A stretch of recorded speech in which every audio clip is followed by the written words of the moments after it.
let's make lemonade. Okay. Let's go to work. That's the signal! Go, go, go, go, go! It's beautiful!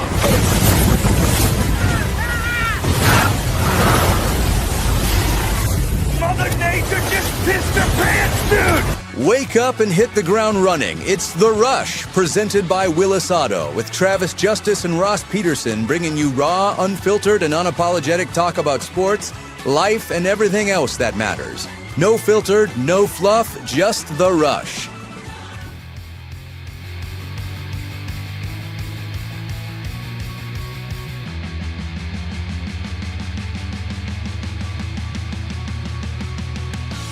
We are off and running. Happy Thursday, everybody. Welcome to the Rush Radio Show, powered by Willis Automotive. If you're listening on the audio stream at therushradio.com, the Rush Radio Android app or the TuneIn app, thank you so much. If you're watching on YouTube this morning, go ahead and give this channel a subscription. We like you subscribers. We love you subscribers. And we love everybody who's just watching the show as well. That's why we want you to give the video a like. Start leaving your comments in the comment section. And, of course, follow us on our social media channels, X, Facebook, Instagram, and now TikTok. Good morning, Ross Peterson. What's going on? Not much, bud. What you knowing here on a Thursday morning? Wow, well, Thursday morning. Yeah. You know what I love about you is that you challenge my morality. Yeah, believe it or not, you challenge my morality. And you make me think if I'm a good person or not, and I'm going through that right now. Am I a good person? I think I'm a good person. Which one of our pre-show conversations did that to you? Well, in my take here may make a lot of people mad because sports fans are fanatics, right? And you have been getting you're seeing a lot more articles about betting. So why don't you set it up and we'll kind of go where our conversation went to. Because I think this is actually an interesting conversation because it's not going away as we see it. That's funny because I really wasn't trying to challenge your morality at all. What I was trying to do is I was trying to get you to explain to me how I'm being fleeced. I think this morning we're going to talk about fleecers fleecing, dude. Because I'm almost concerned with how many articles I've seen here in the last 72 hours, I would say, about gambling in sports. And I want to be careful about this conversation because we're not going to have a conversation about a specific gambling in sports. What I'm wondering is why, and it's not algorithm, there's this one website I go to gather a bunch of sports stories. It's an aggregator. And, man, I've noticed just a lot of stories lately about sports gambling, about the Supreme Court getting involved and how government needs to step in and the integrity of sports. I mentioned to you yesterday, there was one in the New Yorker about, are we losing the integrity of sports because of legalized gambling? And we've kind of talked about it. But, man, today I opened it up and there were more of them. There's one about how the PGA, we talked yesterday about how there's a ton of stories about these lower level sports. Because we were talking ping pong, we were talking sumo tennis, wrestling, yes. all sorts of weird stuff that you can bet on, and then people go, oh, wait a minute, those athletes aren't making a lot of money, so if we can go to the athletes and convince them to take a dive, we can make everybody can make more money off the casinos. And I'm not saying that that's not an issue. The deeper thought that I'm having is there's something else at play when I've seen dozens of these stories. And I don't think it's just other websites grabbing for clicks. Maybe that's it. But like today, the one that I saw was about golf. And it's a really good article about how golf is ripe for a gambling scandal. It is because people bet tons of money on golf anyway, so it can kind of go under the radar of the casinos. Once you get past the top tier, golfers don't make a lot of money, so it's not uncommon for guys to gamble at a level where they would make more money than a golfer who could be in the running. So that's what this article basically is laying it out, is just the financials of it and saying, hey, this is the next one, is that golfers could be ripe for a gambling scandal. But I was wondering, just like, the larger picture of why I'm seeing so many of these articles lately. Well, and I don't think it has as much to do with the Guardians pitchers and the NBA thing.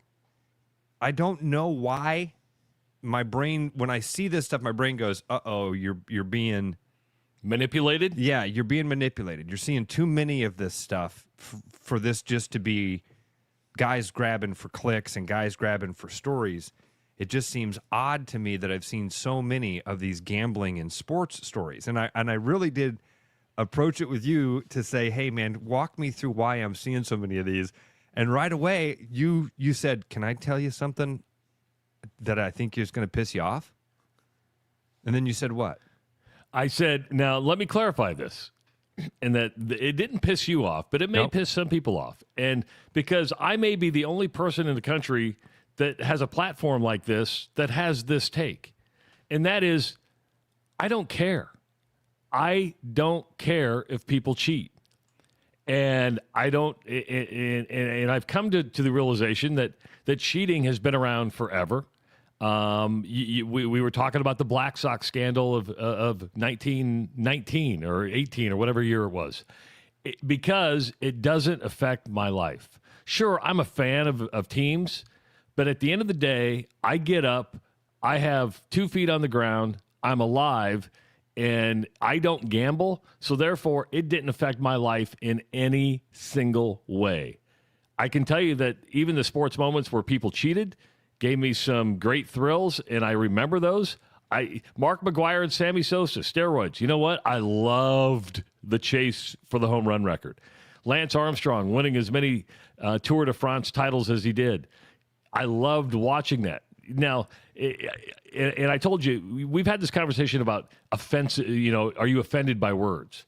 And you've always told me, if you're offended, that's a you problem, not a me problem. Yeah. And for people that cheat and game the system in their favor, that's on them. It's not on me. And when you place a bet for $34,000 or whatever your bet is, you are literally gambling, and that's on you.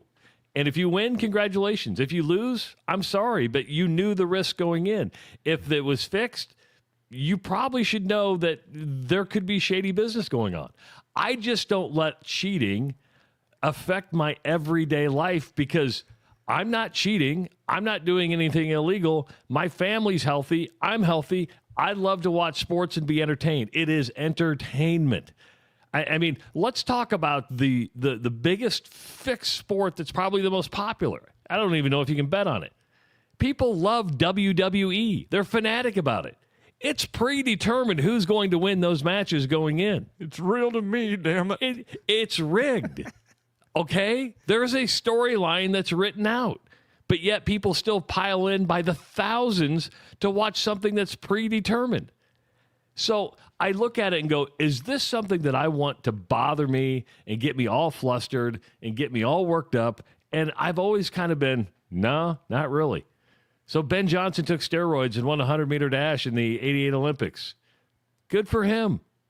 He got caught. He got banned. He got his gold medal taken away. Didn't affect my life in any way. And so as we went into the countdown, I'm like, was Ross questioning my morality there? Not at all. No. And I don't know if that's a healthy way to go about it, but I don't let this stuff bother me. The pitching with the trash cans with the Houston Astros. Now, that's on them. I sit there and go, man, that's pretty damn creative the way you figured out how to do that. But it doesn't bother. If they take their World Series title away, well, that's the consequences of what you did. But at the end of the day, my life was not affected whatsoever. And I know maybe I should be looking at it as a whole. Maybe this is where I'm not a good person, is that I take care of me, my wife, and my family first. After that, you're all on your own. You know, Travis, this is why I love these conversations with you, man, because you are right. And in fact, you're saying the thing there that is actually true in my brain. It's almost a fake outrage. And not that I'm outraged by the gambling stuff. You know, the steroids thing, I look back at that, and Lance Armstrong's probably the best example. I hear Lance Armstrong's name, and I get this, like, angry reaction in my body. I go, God, fuck that guy. Let me ask you this. And then you say that, and I do have to pause and go, why do I feel that way? That guy didn't affect my life in any way. Yeah, I bought one of those $2 yellow wristband things. Well, I want to ask you something about Lance Armstrong. Are you mad that Lance Armstrong doped? Or are you mad because he treated people like crap? That's where you should be bothered by Lance Armstrong. He destroyed lives. I put Lance Armstrong and in the same category, but in a different level of that category. I put Rafael Palmeiro, who wagged his finger at everybody and said, I didn't do this stuff. And then it was like, oh, yeah, you did. Sammy Sosa, who came out and said, no hablo inglés. And we're like, dude, you've been speaking English for 20 years.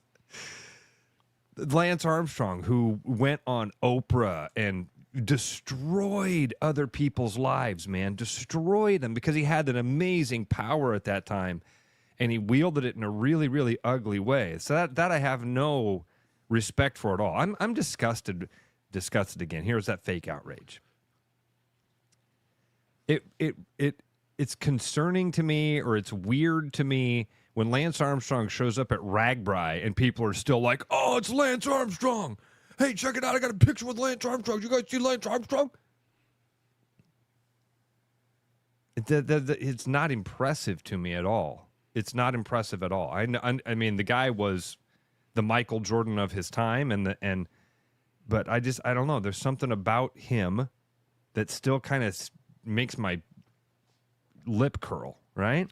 I mean, he ruined a great, and this is where the consequence is on him, not me. He ruined his reputation. Yeah. He's paid dearly for it. Now, he probably still has a lot of money, but he could have had a lot more money, a lot more speaking engagements. He ruined a really good mission in Live Strong. Now, I know Live Strong's still around, but it doesn't have the effect that I think that it did when he was attached to it. But that's on him. It all falls on him. It did not affect my life in any single way. It didn't affect me in any way. You're nailing it, dude. Nailing it. And so I know that's probably a really bad attitude. Do I want people to cheat? No, I do not want people to cheat. I want things to be on the up and up.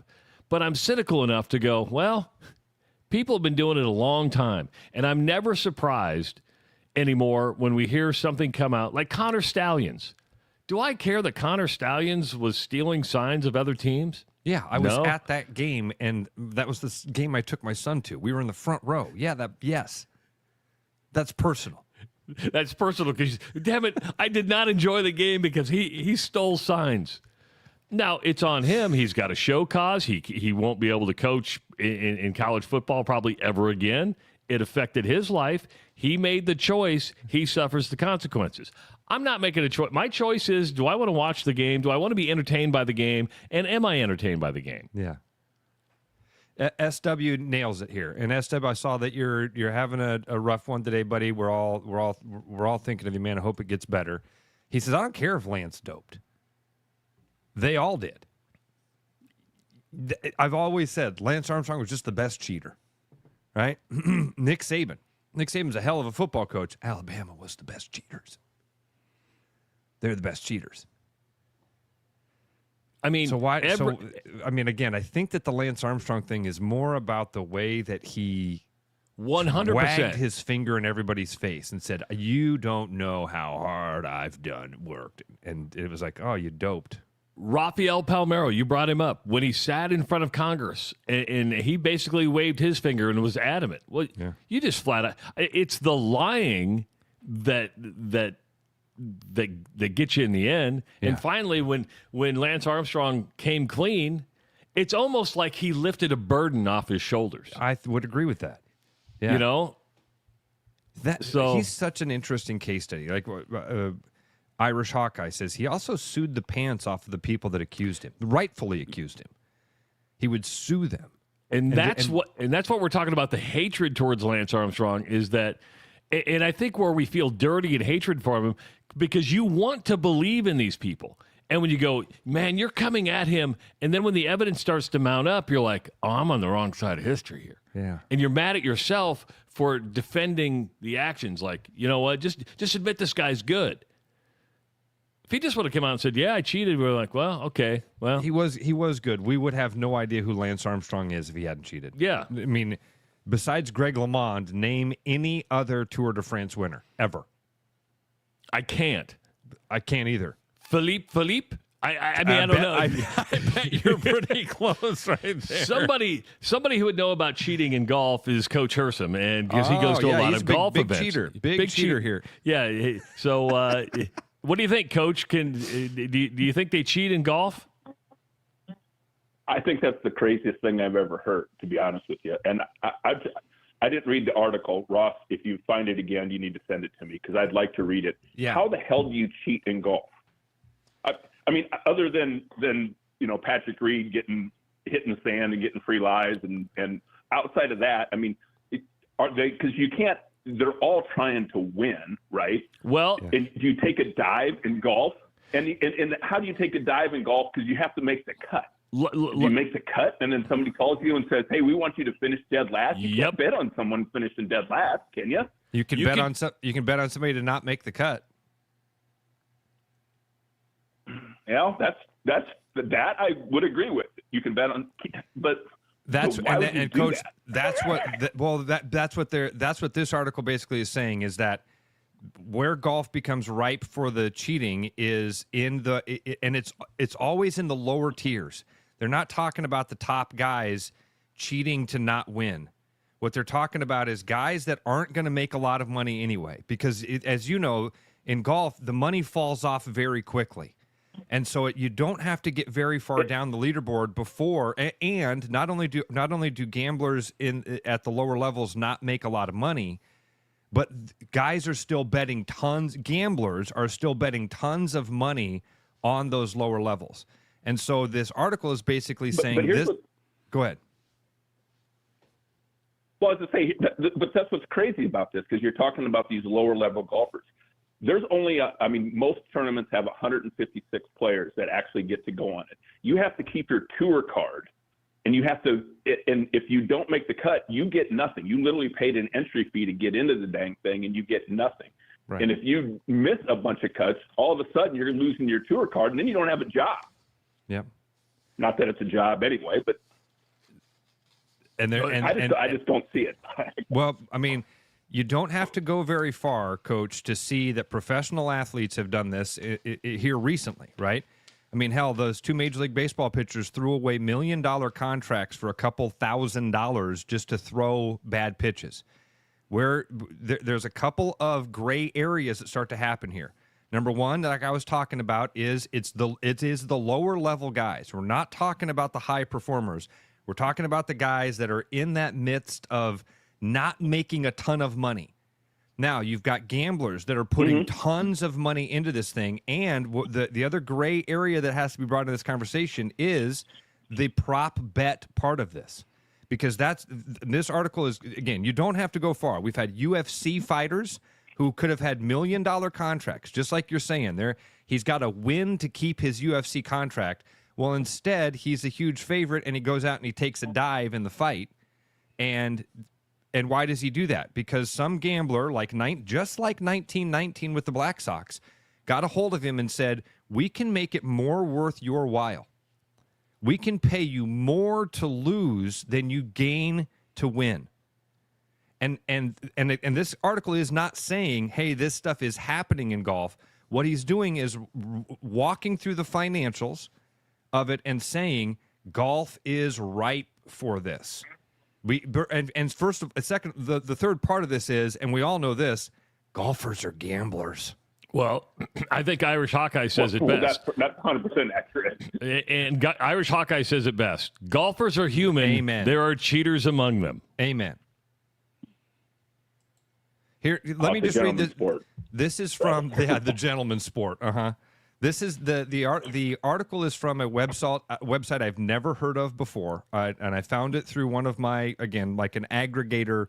I wasn't looking for golf gambling articles today. It came to me.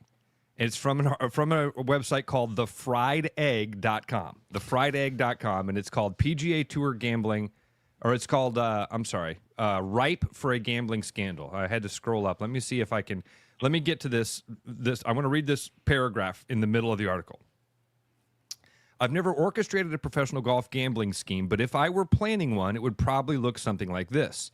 Recruit some golfers before the start of the season. Say, hey, anytime you're injured and planning to withdraw from a tournament, either before a tournament or before the start of a subsequent round, let me know. Don't withdraw before the round. Start the round, then withdraw a couple holes in. Oh, also, anytime you're playing in an event with a cut line and have no chance of making the cut entering the second round, I'm going to give you the name of a golfer, and you're going to make sure you shoot a worse score than he shoots in round 2. Because those are the types of prop bets that you can place. How well does a guy do in a round? How well does he do against another golfer? And so this is what they're that's, again, there's a lot of factors that have to fall into play here, but he's laying out that, watch out, golf is ripe for one of these scandals because of all these other things. And again, that I read the article and I didn't read the... Go ahead. Yeah, no, those couple of things they absolutely, I mean, that actually kind of makes sense. But, and I guess I'm going to be the naive idiot. I'm much like Travis. I don't gamble. I know there are things called prop bets. I know that there, or like you can bet on how many points the guy's going to score in a quarter or who scores the first touchdown or whatever. But I would think golf happens so quickly that you can't do a prop bet like, the guy's going to get a hole in one on the next hole or something, you can maybe bet it before the whole round starts, but you can't, I don't know how you do in-game prop bets like they do with, at DraftKings or whatever, how they're always doing in-game stuff and the numbers are, But Coach, before I let you go, what you're doing is, because you love golf so much, this is where we get caught as traps as fans. You believe in the game so much that you go, this could never happen in golf, and that's where we set our expectations so high. And when they're not met or somebody lets you down, you're like, oh my God. Again, this hasn't happened in golf that we know of, but. When I hear like Michigan State just got put on probation for violations under the Mel Tucker, are we really surprised that Michigan State or anybody gets recruiting violations anymore? And that's where I think Coach Hersom falls into the same category as you, Travis, where you hear this stuff and there's a part of you that goes, I'm entertained. I'm watching, and Coach Hersom is that guy. He's watching the competition for the entertainment of it. Yep. You're not watching the competition, Coach, because you're gambling on it, which a lot of people are watching these games because they've got money invested in it. You're watching it for the entertainment of it. And when you get done with an event and you go, your first filter is, was I entertained? And I think that you are. You're a guy that loves the sport. These are not knocks on you, Coach. I hope you understand that.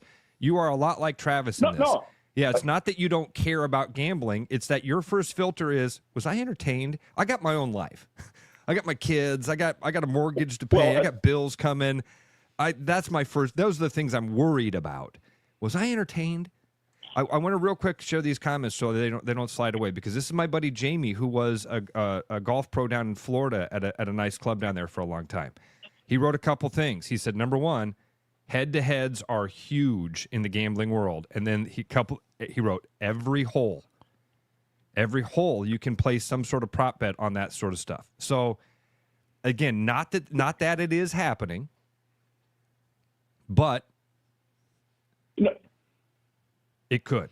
Yeah, no, and I don't, like I said, I don't want to be a hypocrite. I think I told you guys the story, maybe I didn't. At the PGA Championship, they've got an ESPN bet lounge that you can sit in, air conditioned. It's nice. They've got cheaper drinks or whatever. I signed up and you had to put so much money in your account, and then I went in and they had a free little JBL speaker if you placed $100 on that PGA Championship. And I'm like, how do you do it? And he kind of walked me through it a little bit, and he was like, you don't have to put all $100 on one golfer. You can bet on different golfers or whatever. Well, I obviously put 60 on Scotty and then a couple on a few other guys, and then all of a sudden, because I bet that $100, it gave me another $100 of like $20 bets. That's where they get you. I did two more on Scotty. I put like 300 in or something like that. I think I had 300 in the account to go, and I walked out of there with like 800 in the account because Scotty won the dang thing, So good for me, I guess. Good stuff, Coach. Appreciate Thanks, it, man. Coach. Thanks, Coach. Burger McChick wrote in and said, has the Rush been approached by gambling companies to advertise on the show? No. It was brought up to us. It was. And I'm not a fan. I don't use them. I don't gamble. I don't tell you guys this. I try to be as honest with you every day as I can. I'm not a gambler. I don't like the buzz and feeling and vibration that I get from gambling. So I don't do it. What I love about sports is the entertainment factor. And I'm not entertained when I have to sit on the seat of my pants wondering whether or not I'm going to have $25, $50, $100 in my pocket because of a point spread. And so to answer his question, have we been approached? No, but we're not seeking either. I mean, there's a lot of money with gambling companies out there, right? Our sales team did come to us and say, hey, that did happen, where they said, hey, do you guys want us to go seek out a gambling thing? We both said, no. Roster's full of sponsors right now. I'd rather not do that because it feels gross. It feels gross. We didn't have this authority. At the old place, they came to us and said, talk about this. And gave us money to do so. So, and I didn't have a problem. When I did Betfred, they filled my account up with like $250. They said, have fun with it. But I didn't get addicted to it. Hell, that money sat there for a long time. And I'm like, okay, I'm not using it enough to really, speak effectively on it. And Betfred went belly up, and they're now out of the United States. So we obviously didn't do a very good job of promoting Betfred. But I'll put that on them because they had a really, really bad app. Let me share this with you because I saw this one fly by on the chat too, and so I went and looked it up because I wanted to see what was going on. Have you heard about the Turkish soccer scandal? No, because nobody knows about Turkish soccer, right? No, yeah. Dude. 2025 Turkish football scandal involves widespread alleged illegal sports betting by referees, club presidents, and players. The internal audit found that 371 of the 571 referees have accounts with betting companies, and 152 actively place bets on Turkish football. Players involved. The Turkish Football Federation has suspended 1,024 players. What? I guess what's more impressive, that number or the fact that the Turkish Soccer Federation had 1,000 players? 1,024 players. They've suspended 149 referees. Both referees and players were referred to for disciplinary action. The scandal is still developing, with investigations aiming to determine if match outcomes were influenced by the betting. 1,000 players and half their referees. What? Damn. And you know what? It didn't affect my life whatsoever. That's just when you go, damn. They need to pay those players more. They need to pay those referees more. Don't forget, coming up tomorrow on the Rush Radio Show, it is the Rush Radio Weekly Woohoo from the Iowa Lottery. This week's prize pack includes Scratch, Match, and Win and a lineup of holiday-themed scratch tickets. It's a prize pack valued at $90. The Scratch, Match, and Win scratch game celebrates Iowa Lottery's 40th anniversary in 2025 with a top prize of $50,000. 7 holiday scratch games and 2 Instant Play tickets are part of the Play It Again promotion called The Gift That Keeps On Winning. You must be a VIP club member to enter your non-winning tickets into this promotion. Not a VIP? Sign up for free today at the iowalottery.com/VIP. It is the Rush Radio Show, powered by Willis Automotive. The Rush Radio is now on the free TuneIn app, allowing you to enjoy the show on Apple products and Android Auto.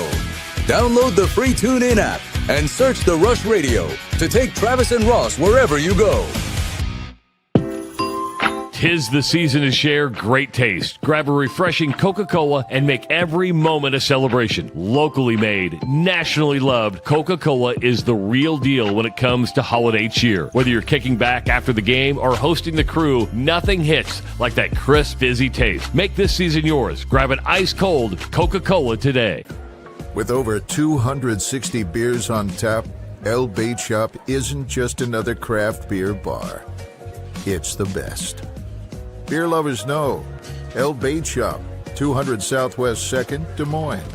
There's a new spin on casual dining near Drake University. Lucky Horse Beer and Burgers. Craveable faves, flatbreads, delicious burgers, frozen cocktails, and a crazy cool vibe. Get to Lucky Horse Beer and Burgers today. My name's Gary Prosnell, and I'm a residential home mortgage banker for Northwest Bank in Des Moines Metro Market. I've been financing people's homes for over 25 years, and I'm an expert in financing VA loans, FHA loans, IFA loans, and new construction homes. This is my cat Norm. Norm knows football, but he doesn't know mortgage. And that's where I come in. There are a lot of Tom, Dick, and Norms out there doing loans.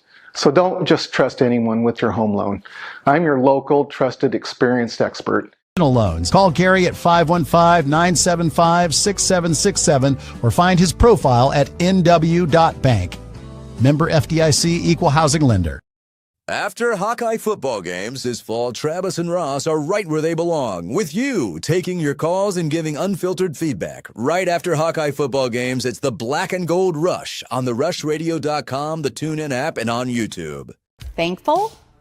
More like tankful of gas in your new Nissan SUV. This November, we're giving thanks for you. At Willis Nissan, we're celebrating 0% financing and special model year closeout savings on our most popular Nissans. If you've been getting hungry for a new Pathfinder or Murano, there's never been a better time to scoop one onto your plate. So sit around our table or visit us online at willisnissan.com.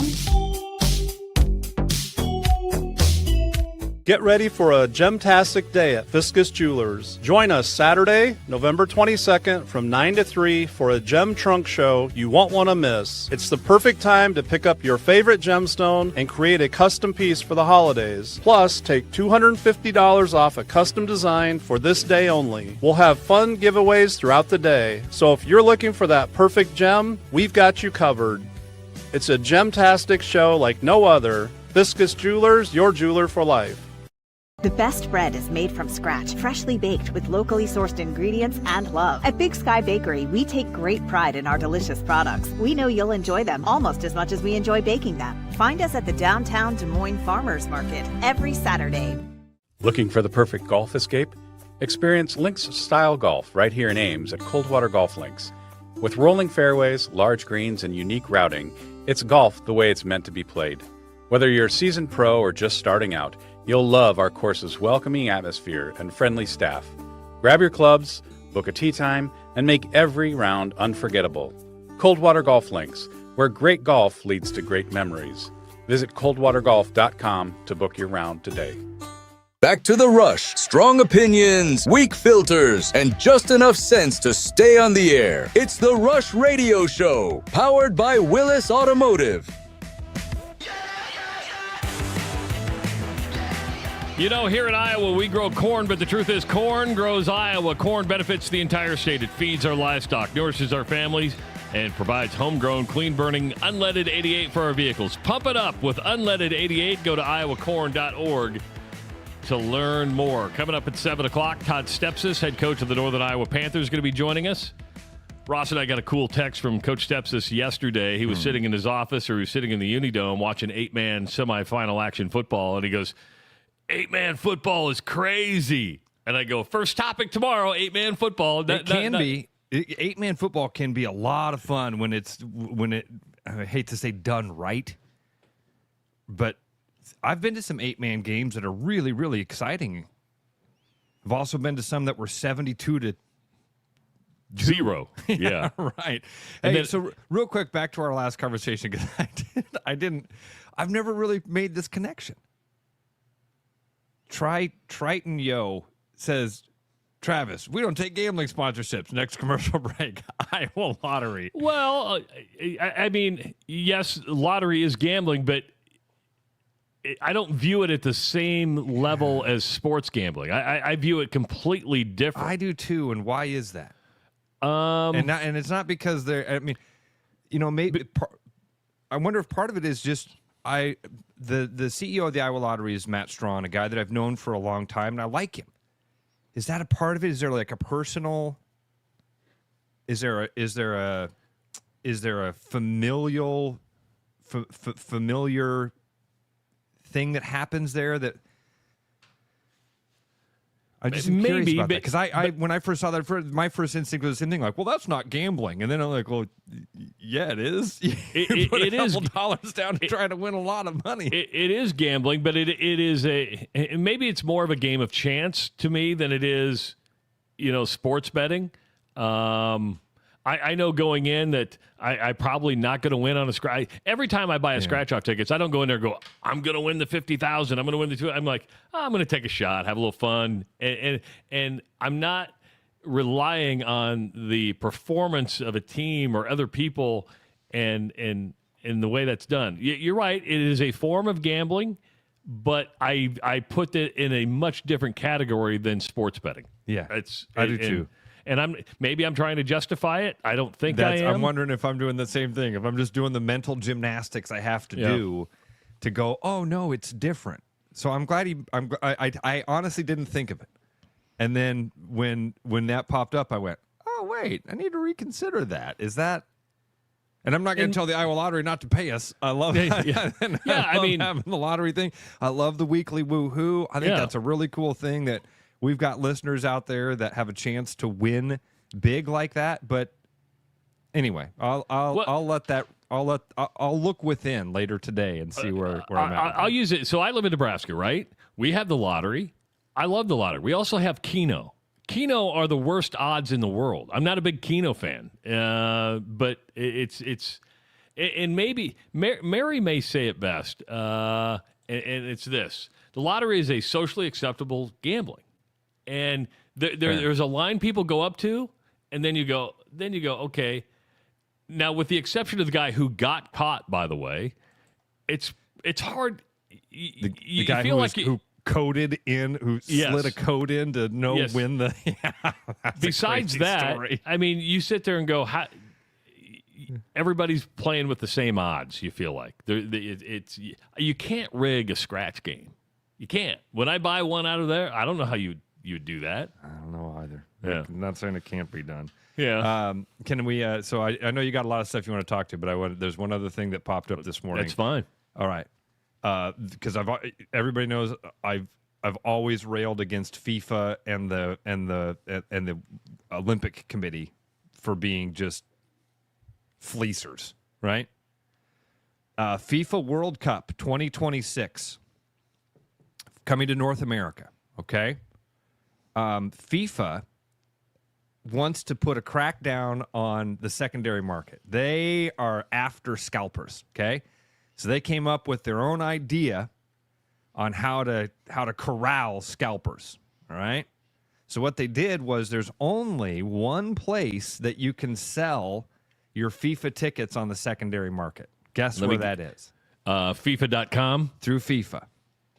Okay. And they're going to take a cut of your profits. Travis, wait till you hear the math on this, because they're mad about scalpers. They don't want scalpers getting out there and gouging people. Yeah, okay? I mean, they don't want to gouge anybody.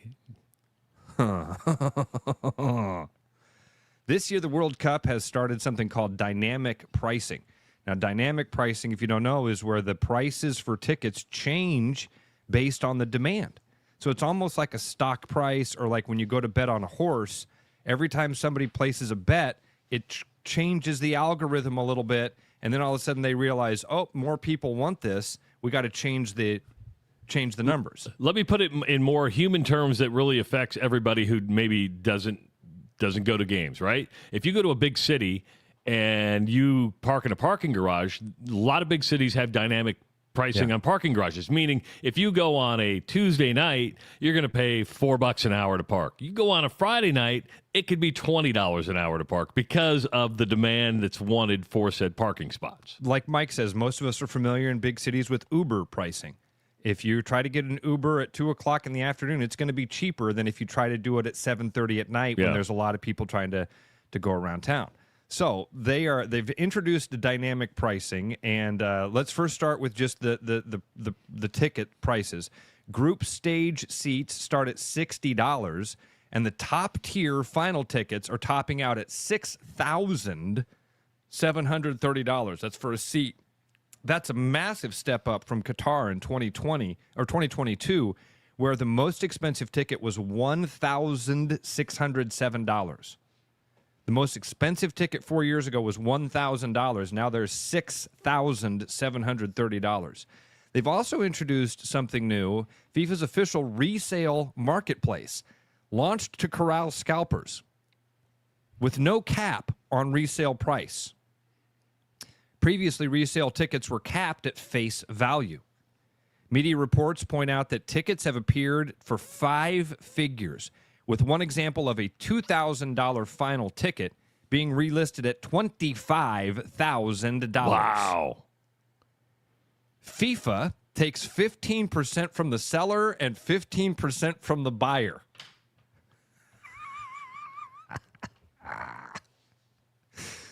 So they sold the ticket the first time. Okay.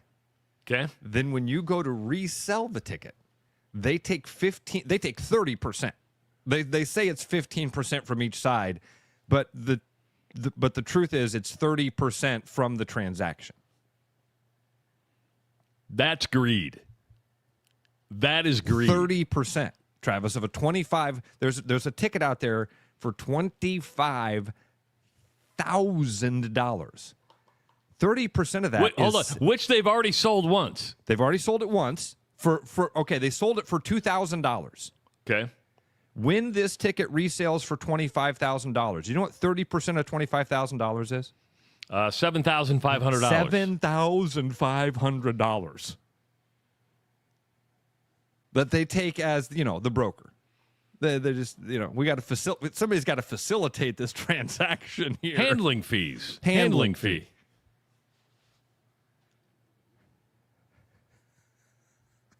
I mean, airlines are no different with the paying for your checked bags now, right? Yeah, you're right. Well, and hear me out. Is that if you don't check a bag and you're like, oh, okay, yeah, I checked a bag. I just paid $35 to check a bag. You get up to the gate. We're looking for people to check their bags. We're going to do it for free. You should refund everybody on that flight. You really should refund everybody on the flight. If I would have known that, I would have just come up here and then checked my bag that way. Gotta love those handling fees. We actually, Ross, at Scareway Cancer, sold a package to the World Cup game in Kansas City. Yeah. And so it came with 2 tickets, 2 nights hotel in Kansas City, and the tickets were to a lower level club to where you could get food and drink for free. And that package sold for $10,000. Now, if these people want to turn around and sell their tickets, I think they have to do it through the FIFA resale market and give 30% of that cut back to the cartel. I mean, FIFA. And this is what you can get away with now because you can't probably share tickets because it's all electronic. It's all on your phone anymore. You don't get a paper ticket anymore. Yeah. Can't take a screenshot and say, here it is. They'll be like, no, that's a screenshot. Can't do that. Damn. It's not where I thought you were going to go. I mean, right after the show yesterday, Ross calls me and goes, you know how I know the government's back open? I go, it's not open yet. They're going to vote on it. He goes, no, it's open. It's open. He goes, there's contrails all over. He goes, sorry, chemtrails. I go, they're the contrails. You're like, they're chemtrails. And then last night I'm just laying in bed, and all of a sudden, here comes a text from Ross, and it's a post from Tucker Carlson of all people. Basically says chemtrails are real. It's like you're justifying your belief. You're like, see, I told you, I'm right. We're being manipulated. We are. I've been telling you guys for years. I've been telling you they're spraying something on us. It's little aluminum particles. And then people are like, oh, this is a conspiracy theory. Okay. All right. I'm the crazy one. My eyes are lying to me. It's not even a conspiracy theory anymore. It's not. It's like fact. You just got to scratch the surface a little bit. Look beyond your own belief for a moment. Listen to some experts. Listen to some people that I'm telling you, they admit it. There's patents out. Anyway, I know I sound like an insane person, and I'm okay with that. I'm okay. I've been called a lot worse. I know you're in a real estate guy. I haven't heard this. Maybe we need to get Gary Presnell on to talk about this. Oh, yeah, the 50-year mortgage. Are they really thinking about a 50-year mortgage? Absolutely, yeah. Now, as a realtor, would you advise that? Because I would not advise it, no. But, all right, this is one of those things where I would not advise it. So I'll be clear about that. But let me just push back on it. Let's just challenge our own ideas for a minute, right? Our own instinct of saying, again, the thing of chemtrails aren't real. Just slow down and think about it for a minute. Let's just talk. Why is a 30-year mortgage a good idea? I don't know if it is a good idea. It's just the standard that we've become accustomed to, and therefore you are ingrained in it. There you go. Amen. It is a 30-year mortgage is like the difference between a 30-year and a 50-year mortgage. There's big differences in that. But most people don't live in their home for 30 years and pay that mortgage monthly until it's done. 30-year mortgages are kind of strange as well, because you buy a house and it's like, okay, I got a 3% interest rate, or right now a 6% interest rate. Well, you pay a hell of a lot more than 6% of that purchase price in interest. A hell of a lot more. 100%. So what are the advantages of having a 30-year mortgage? And what are the advantage? Why would they even suggest a 50-year mortgage? To make home ownership more affordable, because it's what kind of payment you're looking for. Exactly right. Exactly. They're trying to lower the threshold for entry. That's what they're trying to do, because home prices right now, dude, there's nothing affordable out there. The realtor in me, the realtors in the audience right now are going to scream at me. There's something happening. There's something happening in this market right now. It's very strange. It's very, very difficult to represent a first-time home buyer, dude. It's very hard to find a home when you've got somebody in that $150,000, $200,000 range. And I work with a lot of people that are their pre-approval or their comfort level. Sometimes it's a cash buyer who's looking to, they've lived in their home in Altoona that's a $300,000, $400,000 home. And now they're looking to downsize. And maybe they're even looking to buy a couple of homes, one for their kids, help their kids buy a house. They're cash buyers. This is a very specific client I'm working with right now at $150,000 to $200,000. I've got a few clients right now in that $200,000 range. Travis, you would not believe what $200,000 buys you today. Nothing. Buys you nothing. People would be blown away walking into these homes. Mm-hmm. Some of them are foreclosed on. Some of them are beat up. Some of them have crumbling foundations. Some of them have crumbling roofs. And you're like, this is a $200,000 house. Hear me out where I think a 50-year makes sense. Okay. And that would be your first-time buyer, because that's probably not your forever home, right? I'm in my third home, and therefore, because property, more times than not, is going to go up in value. So meaning you're going to sell said house for more than you bought it for. Yes. And so if you're a first-time buyer, you're 26, 27 years old, you look at 50 years, you go, I'm not going to live here forever. So when we sell this, we'll pay it off, we'll move on to the next one, we'll have our equity. Now, if you're in your 50s and you're doing a 50-year loan, that's not a good move. I went to a 15-year loan a couple of years ago. Best decision I've ever made. Yes. And I don't want to make my friends at Willis mad. I would never do an 8-year loan on a car, because a car depreciates the minute you drive it off. When I bought the Defender, and I'm going to be full disclosure, I pushed my budget to the limit with the Defender. They're like, well, we can spread this out. I'm like, 5 years. That's it. Yeah. I go, I want a 5-year loan. They're like, well, your payment's going to be this. I go, I get that. I can afford that. I can barely afford that, but I don't want it to be an 8-year loan, because then I'm upside down big time. I think car loans 5 years is great, 30 years. But if you can do a 15, do a 15, because you'll watch your interest. I've paid off so much in a short amount of time on a 15-year loan. It's absolutely crazy. I love this, Johnny. Klaus Schwab said it best. You will own nothing and like it. It's a feeling.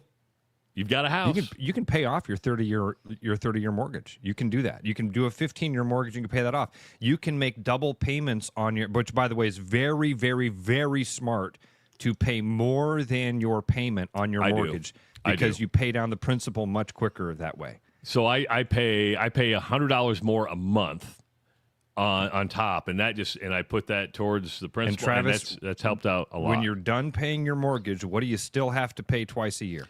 Property taxes. And if you don't and insurance. And if you don't pay your property taxes and insurance, what happens? If you don't pay your property taxes, what happens? The county will own my home. The county will own your home? Or does own my home. The county does own your home. You rent it.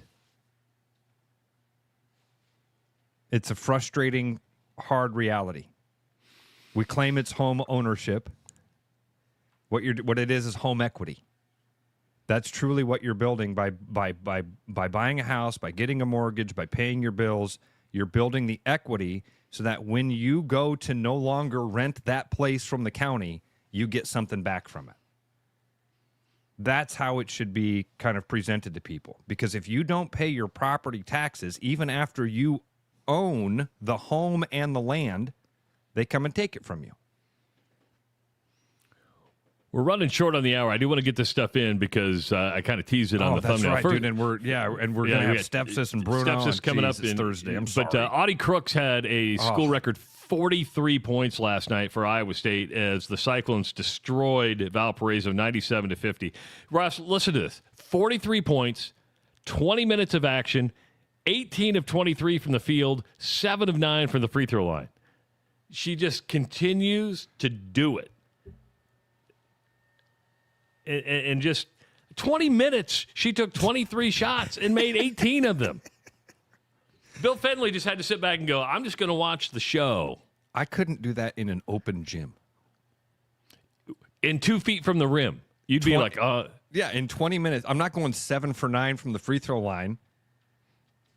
18 of 23. I could not. I wouldn't do that from the paint with no. I'd miss a couple. She does it with other Division I athletes trying to stop her from doing it. Against another Division I team. Not a good Division I team, but still, they're Division I athletes. Yeah. Iowa State now 4-0 and looking good. And, man, you just see that. And the 43 doesn't surprise me. I think I knew, it's a school record. It's the 20 minutes that you go, huh? Yeah. You did that in 20 minutes? Yeah. I got a text I wasn't watching the game last night, but I got a text in our thread. My buddy Ryan Grove sent it to us. He's like, you guys are not going to believe what Audie's done tonight. In 20 minutes. She's fantastic, man. She is one of those players that is, obviously Caitlin just set the bar at such a weird place, man. Almost an unattainable type of bar where her personality, her persona, whatever you want to call that, her impact on the game was just massive. Audie Crooks has been a special player. She has a special connection with since Iowa high State. school. Yeah. She's had a special connection with the fan base. People really relate to her. I think that it's part of it is the Iowa thing, the rural Iowa thing. Likeable, humble. Yeah, all those things. But it's not flashy. I mean, Caitlin was so flashy. Audie's one of those players that drives you nuts. You're like, oh, we can stop her. And then it's a lunch pail. Yeah, it's workmanlike, right? Yeah. I like the way you did that. Rabbit punch. Just a little tap. Yeah, and then you sit to go, how did she do that? Because it's not, I wouldn't say it's eloquent. Sometimes you're like, that thing just drops in. You do have a in-state showdown tonight. Drake is going to be at Iowa in women's basketball, 7:30 tip at Carver Hawkeye Arena. Drake has not won at Carver Hawkeye Arena since 2001. You got to go all the way back to the beginning of the century to see the last time that Drake won at Carver Hawkeye, and Iowa's won surprising. 7. I know. And this is also surprising. They've had good games, even when Caitlin Clark was there, but Iowa's won 7 straight in the series. I think Iowa wins tonight. They're pretty darn good and playing on the home court. But another in-state. Wow. That's just shocking because Drake had some really good women's teams over the year. And Iowa, before Caitlin, I mean, they were – Lisa Bluta was good, but they had years where they were not what they currently are. Yeah, weren't great. Yeah. Wow. I think Bluter's calling the game on TV tonight. So really? That's kind of cool. Which would be cool because she coached at Drake. She has an emotional attachment to both. Obviously, I think a stronger emotional attachment to Iowa, rightfully so. But Lisa Bluter's going to be at the house tonight and call the game, and it'd be interesting to hear her call a game. I mean, just it's an interesting transition. It's not as easy as people think. But but I talked about how much I love hearing Jess. Which we should reach out to Jess. He'd come on with us some morning. He'd get off the combine to join us, I think. It would be even better. Like, he's probably done combining. If he's on the combine with the phone up in the air, hey fellas, God knows you don't have to drive those things anymore. Right? You tell it where to go, and the computer does it for you. You just ride along. Boop, boop. Yeah. Put the YouTube on. There you Watch go. the moisture content fly. Of course, Iowa got a 5-star recruit yesterday in McKenna Velichko. She's from the West Coast. So a good signing by Jan Jensen yesterday. Her choices were South Carolina, Ohio State, and Iowa, and you won out on that. And that's a good get. And don't kid yourself. Having Caitlin Clark, Caitlin Clark. It's kind of like North Carolina. When I hear North Carolina, it's still where Michael Jordan went to school. I mean, I go, you went to Carolina because that's where Jordan's from. I was going to get kids to go, if Caitlin Clark went to school there, it's a pretty good school. I think there is brand recognition when it comes to that. Because you may also want to go, I want to go there and beat her records. If I do that with if there's, when I hear Virginia Tech, I think Michael Vick. Give me a school and I'll give you an athlete that I hear. What about Kansas? Is there an athlete that jumps out at Kansas? Because to me, that's kind of like North Carolina. To me, it's still Danny Manning. Danny Manning is still Kansas. Won a national championship. Got to go back to 1988. But to me, it's Danny Manning. As an Iowa boy, mine might be like Ray LaFrance. And that's fine. I think that or Kirk Heinrichs, right? But to me, you say Kansas. Oh, that's Danny Manning. Not Wilt Chamberlain. It's Danny Manning. Kentucky. Ooh, mine's still Adolph Rupp. I mean, just because you hear the stories. Jamal Mashburn. Is he Kentucky? Yeah, Kentucky? He is. Yeah, he is. Yeah. But there's normally somebody associated with the university. You go, you say Virginia to me, I'm going Ralph Sampson. And that's going way. You are so old. It's so old. Come on, give me another one. What about UCLA? Troy Aikman. That's the one that would pop into my head as well. All right. Washington? Ooh. Steve Entman. That's a good one. I'd probably go with the coach and Don James. I don't even know who Don James is. Don James was Steve Entman's coach. He was there a long time. So. How about Texas? Ooh. Earl Campbell. The age difference here is tremendous. Old guy here, old guy there. I love it. Maybe we'll ask Coach. What about you and I? Kurt Warner. Bryce Pop was the first one that popped into my head, though. Yeah, and understandably so. What about Had Iowa? A great career. What would Iowa? If you ask somebody from another state about Iowa, would it be Chuck Long? If they're as old as you, it'd be Chuck Long. If they're as young as me, Iowa promotes Niall Kinnick more than anybody. Okay, and so but I think if you ask somebody in New Jersey, hey, give me somebody from they'd go, where is it? They'd say, you mean Idaho? From Boise? How about Dan Gable? Would that be the one? That should be the one. But Iowa and Iowa State, Northern Iowa, Drake, they're hard for us because when you're emotionally attached to them, you've seen all these people go through, so everybody's going to have a different answer. Same question. If you're from California, what do you think of when you hear Iowa State? Ooh. It would be interesting to hear people's answers, wouldn't it? Yeah. Would it be Troy Davis? Would it be Fred Hoiberg? Would it be Jeff Tyrese Greer? Halliburton?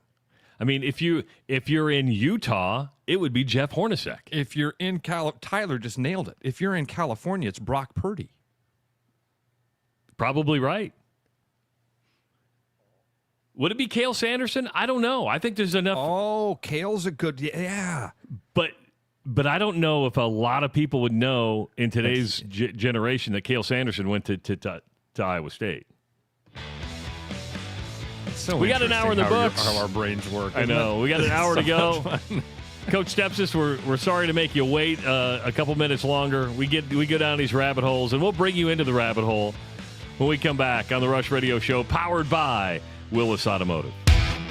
The Rush Radio is now on the free TuneIn app, allowing you to enjoy the show on Apple products and Android Auto. Download the free TuneIn app and search The Rush Radio to take Travis and Ross wherever you go.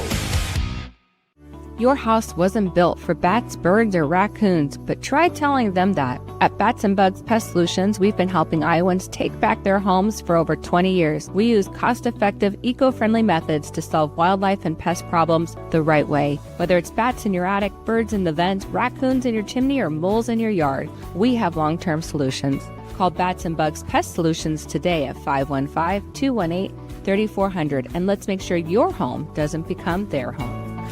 There's more Iowa in the Iowa Tap Room than you may realize. Housed in a building nearly as old as Iowa itself, the Iowa Tap Room greets you with a harvest of 120 Iowa craft beers on tap from all corners of the state. And the food doesn't get much more Iowa than this. The Iowa Tap Room, all Iowa beer, one amazing place.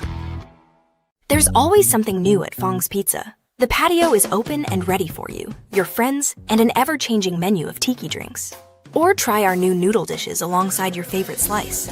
It's all happening this summer at the new Fong's in the East Village. Thinking about buying a home? Get pre-approved in 30 minutes with Gary Presnell at Northwest Bank in Des Moines. Gary offers first-time home buyers programs, VA, FHA, IFA, and conventional loans. Call Gary at 515-975-6767 or find his profile at nw.bank. Member FDIC Equal Housing Lender.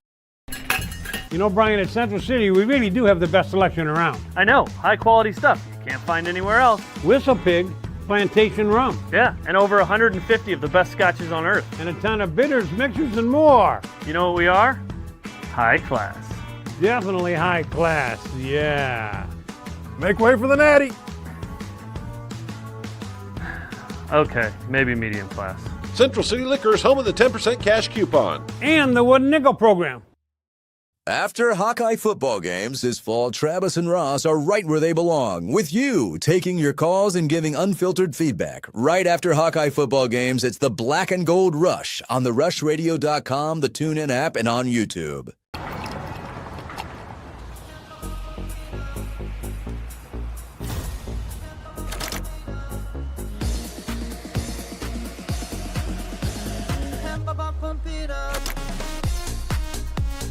A fuel choice that even rivals can agree on?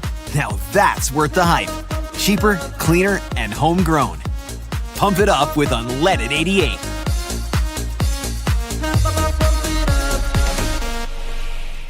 November's here, and that means Thanksgiving's right around the corner. And here at Willis, we're thankful for you, our guests, for entrusting us with your vehicle and service needs. With holiday season comes travel, and all those extra miles can cause wear and tear on your car. Save that for your pants after all that turkey. While we can't fix your slacks, we sure can make sure your car's in tip-top shape. So come on down to Willis for 10% off an oil change. Give us a call or schedule online at willisvolvocars.com.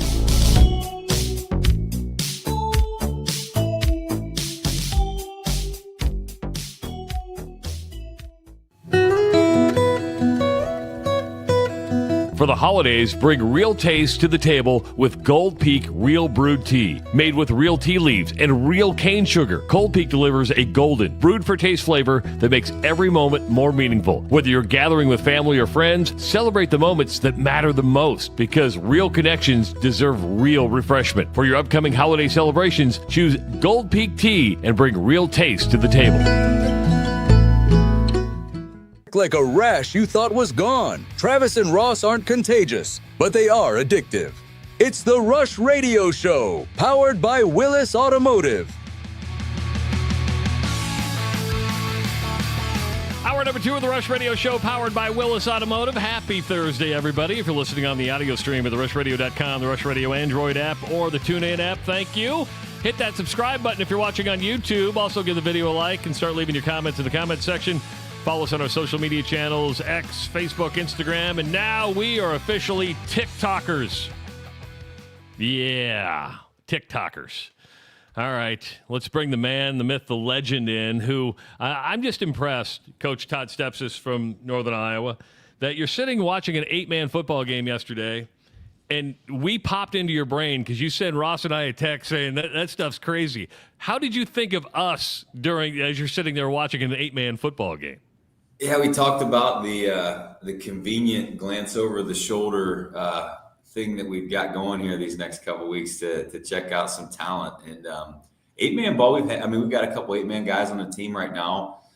Actually, just yesterday, Lane Pryor, who was a senior last year on last year's squad, he played for Audubon. He had 2 brothers on the team.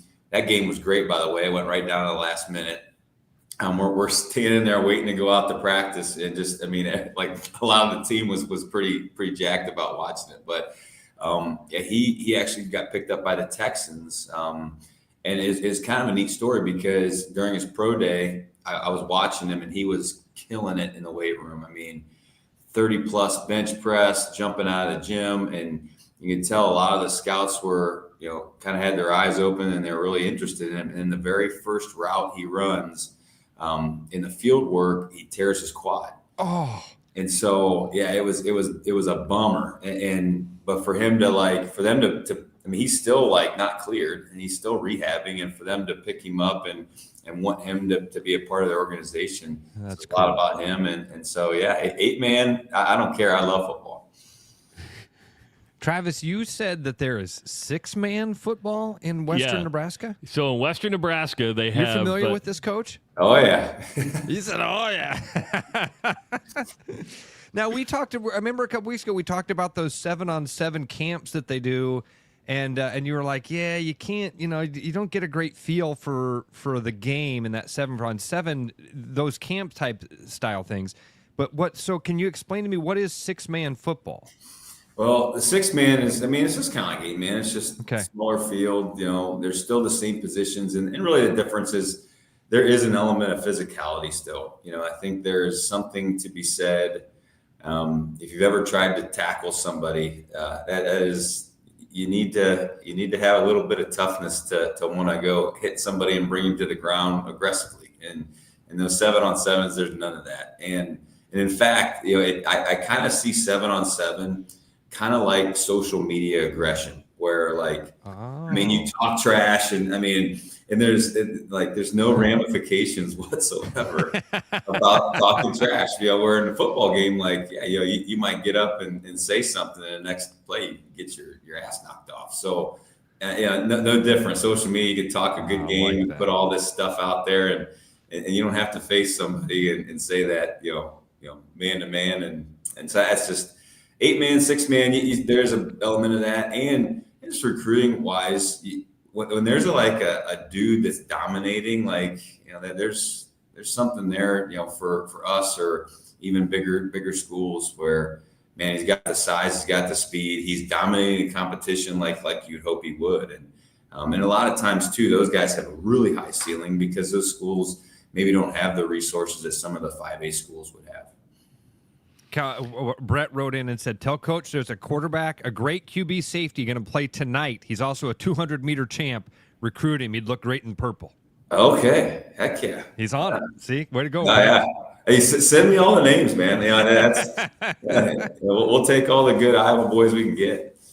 Now, if you ever get over to the western half of the state, because I live in Omaha, right? So if you ever get over here, let me know. We can go have a beer, or I'll buy you dinner or something. If you get your wife the car, can teach you how to run a chainsaw. That's right. That's right. We got a lot of things. We'll do it all, man. Yeah, we go out there. So that side of the state's got really good football. It doesn't get talked about, I don't think, enough.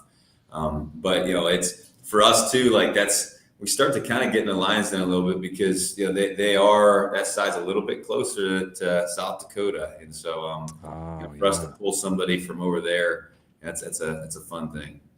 You mentioned toughness. Bill Jackson, one tough SOB. He's your offensive player of the week. Just talk about the game he had last week against Murray State and the difference he made in snapping that losing streak. Yeah.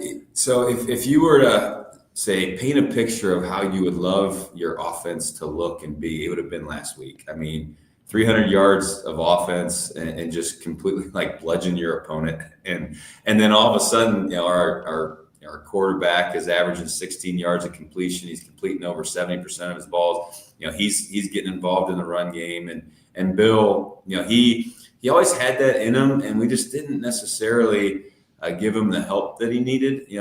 So there's a picture that we post a player of the week and our scout team players of the week every week on social media, and then there's a picture of him with all of his offensive linemen kind of holding him like a baby.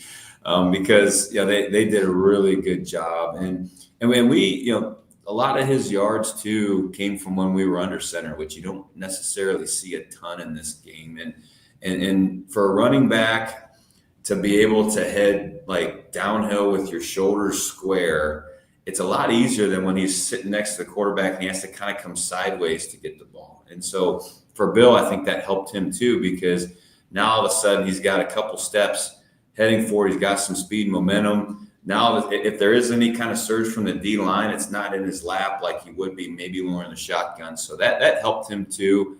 But he doesn't ever. I mean, even when we weren't running the ball well, he would always make the first guy miss or bounce off the first guy. And so it's just neat to finally see him not have to make that happen, in the backfield where he was a couple yards into their backfield. Is that a metric, much like when you throw the football, yards after catch? Do you track a metric of yards after touched on a run, like how many extra yards you get after an attempted tackle or your hit? Yards after contact? Yeah, yards after contact. Yeah, that's a big one. It's a big one too in recruiting. Like when you see a guy, we talk about contact balance. So when all of a sudden like he's bouncing off of guys, or he's making a really clean cut.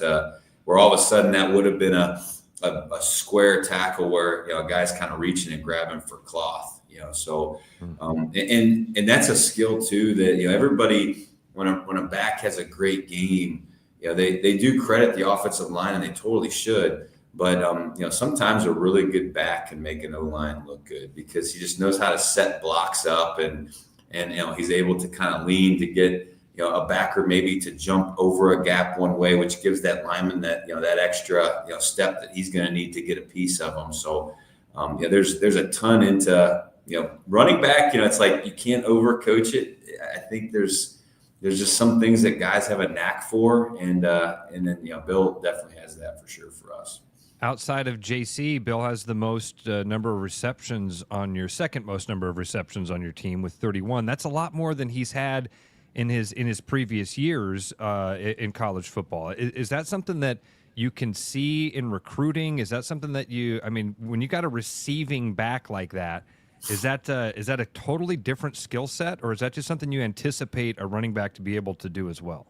No, that's a special thing that some backs just can't have. When you think about running backs, their build in particular, they're usually more stout, and sometimes when you're more stout, like you're not as bendy, and so when you're coming out of the backfield and you have to turn to catch a ball, sometimes you're just kind of muscled up a little bit and bound up. This is why I don't have muscles, Coach. I like to be bendy. There you go. Wiry. Yeah. So wiry is a very good word to describe Ross. I like that, wiry. Yeah, but so I think in recruiting, when you see a guy just kind of catching out of the backfield, screens and things like that, you got to have soft hands, and that's something too that when you have a guy that can do both defensively. Now, as I look at it from the other lens, that's kind of hard to plan for, and so if you're a man-to-man defense and all of a sudden that back motion's out, well, who's going to follow him? Who's going to cover him? And then all of a sudden, if it's a linebacker, that guy's used to being in the tackle box, and now I got to play over this guy in space, and it's a little uncomfortable. And so Bill has that skill set. Actually, it's funny. JC was a running back in high school. He had an 8 touchdown game. It was crazy. Holy cow! Florida kid. Was he playing 8-man football? Yeah, right. Yeah. That's it. You see some of that in that 8-man for sure. But yeah, he was a running back, but had that again kind of skill set to be able to. Okay, he could be a slot receiver, and so you'll see him, taking jet sweeps and whatnot for us because he kind of does have that knack to be able to dip and slip blocks and find grass and daylight. Am I the only one that hears Al Bundy when I hear about a guy scoring that many touchdowns in a high school football game? He had 5 touchdowns for Polk High. Yeah, either that or what's the Napoleon Dynamite? Oh, I could throw a football over the mountains. Uncle Rico. Uncle Rico. Yeah. So you go from the thrill of victory and getting, everybody's in a good mood. Now you go to the number 1 team in the country. Can we just before we look forward to that? Can we just talk about that moment, Coach? And okay, what did fair. that feel? What was that like? That had to have been a relief. What word would you put on that feeling that you had going into that locker room, finally getting that W? I just think probably if I had to put a word on it, just proud. I mean, again, like these guys, we haven't had the success that we plan to have, and a lot of people, are disappointed that we haven't been able to get back to the winning ways sooner, and just seeing the smiles a day early, so that's something I think giving our team a ton of credit. When I see them on Sunday, we start every team meeting. I'll crank the music. We'll go around. We'll give high fives. We'll give hugs. We'll do whatever. And guys are smiling and they're in better moods. Or just seeing the smiles on everybody's faces immediately after the game. Going around giving fans high five, and then getting together in our little garage tunnel. That was just really proud that they continued to be what we want them to be during the week, and that's just great teammates, great friends, hard work, and wanting to make our campus and our community feel like winners, and it was just neat to see that for sure. All right, now the North Dakota State question.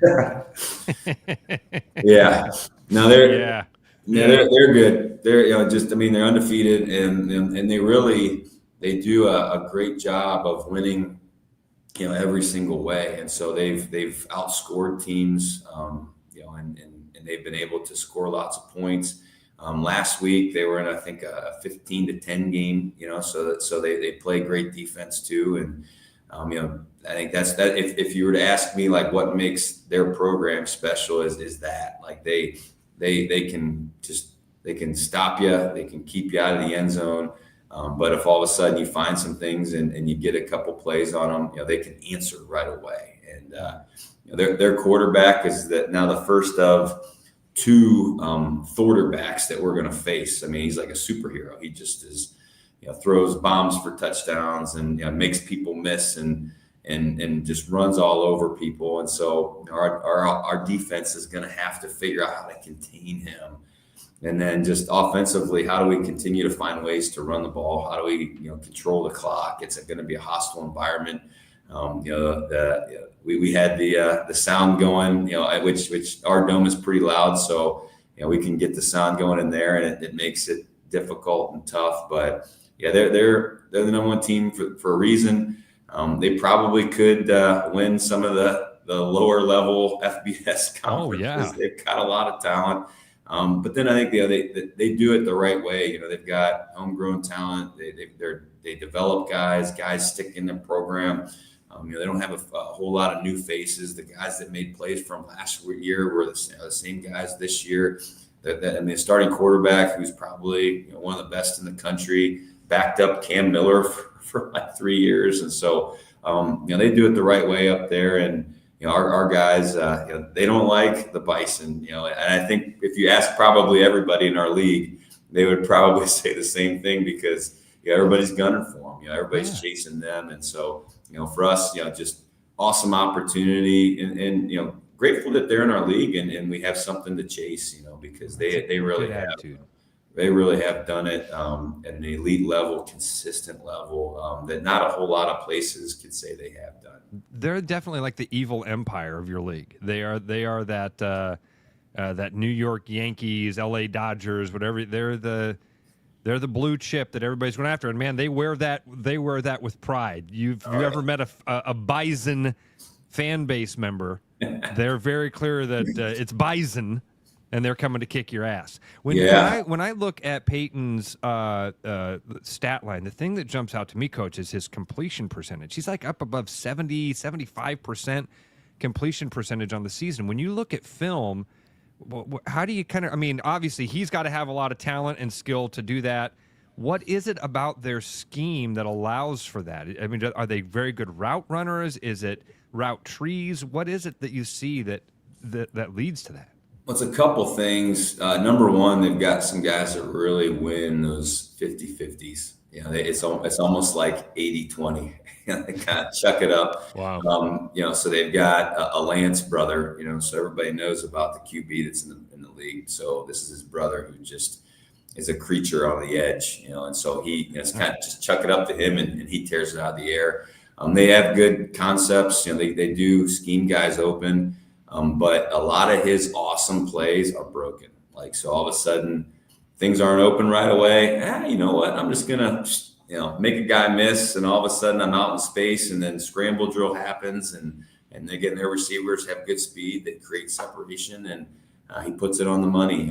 That I think is when he's at his best, is when he is outside the pocket where he's a two-way player. You don't know if he's going to take off and use that great speed or whether he's going to throw a laser down the field to one of his guys. So how do you make him uncomfortable? How do you confuse him a little bit? And when you get him on the run, man, we gotta stay in front of him. We gotta get him on the ground because, man, he runs away from people. He breaks tackles, and the other part of their game too. I think all great teams have great kicking game, and they've got a returner that, I mean, you kick it 8 yards deep in the end zone, he'll bring that sucker out. And so just overall, they've got a good demeanor to them, as most championships teams do. All right, Coach, before we brought you on, we were kind of playing word association, and this happened because we were talking about recruiting, and I said, McKenna Velichko, did she choose Iowa because Caitlin Clark went to school there? And I said, when I hear North Carolina, I still think Michael Jordan. So there's always either a coach or a player that you associate with the university out of greatness. So can we do a couple with you? Because I'd like to get just how we do this. Who do you think of if I say Miami? The Hurricanes? Is there a player? Geez, I mean, I think of probably Michael Irvin. I mean, that's a good one. Yeah, I was thinking Warren Sapp. Yeah, Warren Sapp, Ed Reed, Ray Lewis. I mean, I just remember that time. Yeah, and they Michael Irvin's a good one.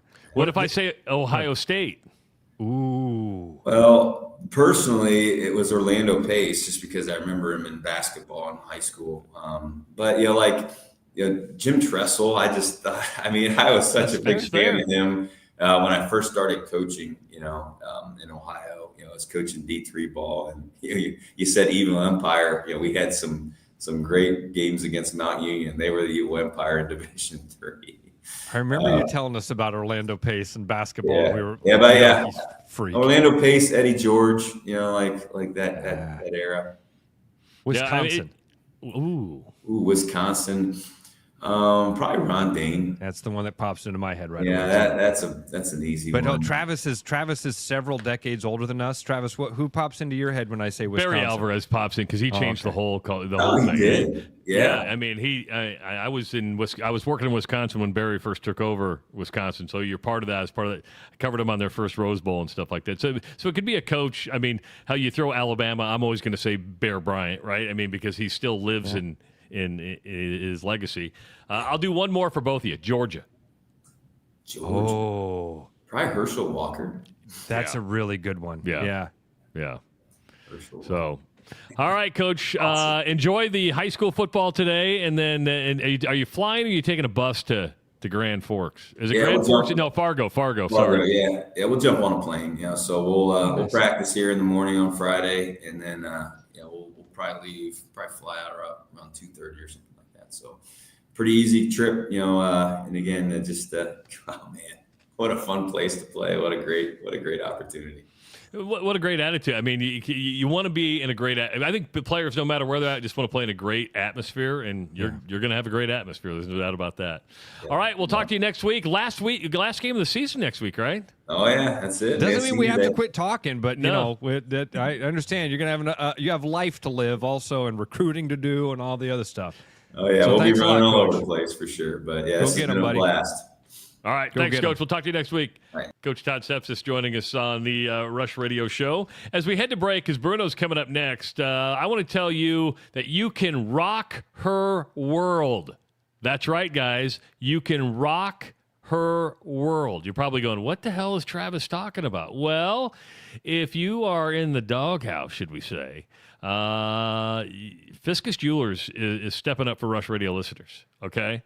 Because they are going to be giving away a 7-carat oval AA quality blue topaz, 10 by 14 millimeters. That's a $400 value to Rush listeners. Now, we're going to give you all the details tomorrow on how you can win, but you're going to have it's participatory, right, Ross? We should slow down. It's to a Rush listener. They're not giving multiple. Did I say multiple? Yeah, you just said to Rush listeners. And I didn't want it's the opportunity to Rush listeners. It's the opportunity. We've got a fun contest we're going to do here, right? If you've been in the doghouse, you don't have to currently be in the doghouse. If you've done something here recently that has pissed off the missus, this is a chance to do it right and to get it right. We're looking for those stories, and then we're going to share those stories on the air about how you screwed up. And then one of those listeners that shares one of those stories is going to walk away with a $400 blue topaz, valued at $400. I promise when you see this thing, it's good looking. It's a showstopper. It's absolutely awesome.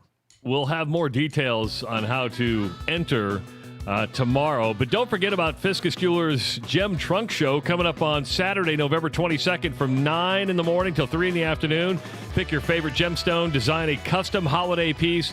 $250 off custom design that day only. Fun giveaways throughout the day. Perfect time to create something one of a kind for the special person in your life. Fiskus Jewelers, your jeweler for life. It is the Rush Radio Show, powered by Willis Automotive. For the holidays, bring real taste to the table with Gold Peak Real Brewed Tea. Made with real tea leaves and real cane sugar, Gold Peak delivers a golden, brewed for taste flavor that makes every moment more meaningful. Whether you're gathering with family or friends, celebrate the moments that matter the most, because real connections deserve real refreshment. For your upcoming holiday celebrations, choose Gold Peak Tea and bring real taste to the table. Your house wasn't built for bats, birds, or raccoons, but try telling them that. At Bats and Bugs Pest Solutions, we've been helping Iowans take back their homes for over 20 years. We use cost-effective, eco-friendly methods to solve wildlife and pest problems the right way. Whether it's bats in your attic, birds in the vent, raccoons in your chimney, or moles in your yard, we have long-term solutions. Call Bats and Bugs Pest Solutions today at 515-218-3400, and let's make sure your home doesn't become their home. Hi, I'm John Linares with Willis Lexus, and this November, we're starting early. We are starting our December to Remember sales event today. First off, I want to highlight a special lease on 2026 NX Gas. It's $409 per month with $49.99 due at signing. Or you can take advantage of rates as low as 2.49 for 48 months or 3.49 for 60 months on IS model, all ES models, NX Gas, RX Gas, and TX Gas, and as an added bonus on 2026 RX Gas, NX, and TX Gas models. I invite you to stop in and take a new Lexus for a test drive, or visit us online at willislexus.com, where you'll find some special offers. After Hawkeye football games this fall, Travis and Ross are right where they belong, with you taking your calls and giving unfiltered feedback. Right after Hawkeye football games, it's the Black and Gold Rush on the rushradio.com, the TuneIn app, and on YouTube.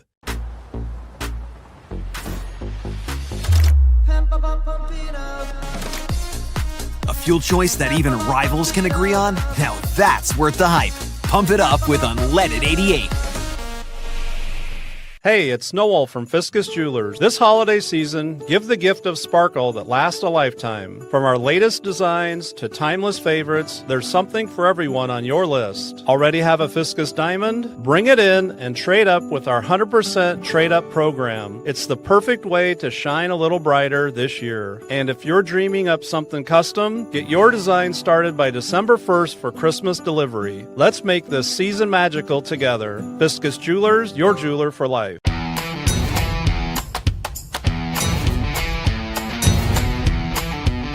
The largest selection of German beer in the world? You'll find it at the Hessen House. From Doppelbocks to Oktoberfest to Hefeweizens and Dunkels, there's no passport needed for the deliciously different beer and food at the Hessen House. So grab your friends and make it a fun night out. The Hessen House, 4th and Court, Des Moines.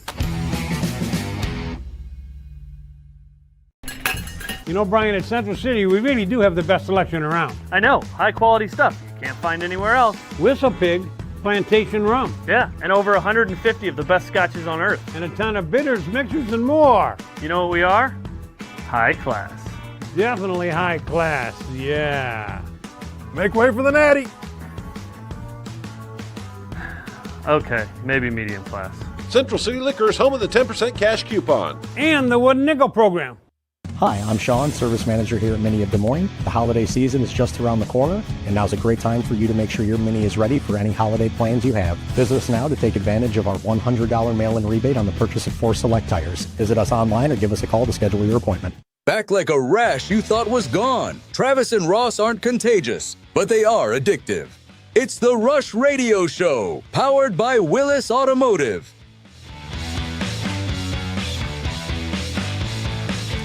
Welcome back to the Rush Radio Show, powered by Willis Automotive. Good to have you here on a Thursday. Thursday means one thing. It's Bruno. Well, it means a couple things now because we have Stepsis on every Thursday, too. So, yeah, but for a long time, Thursdays have meant Thirsty Thursdays with our buddy Bruno. What's up? What's going on, buddy?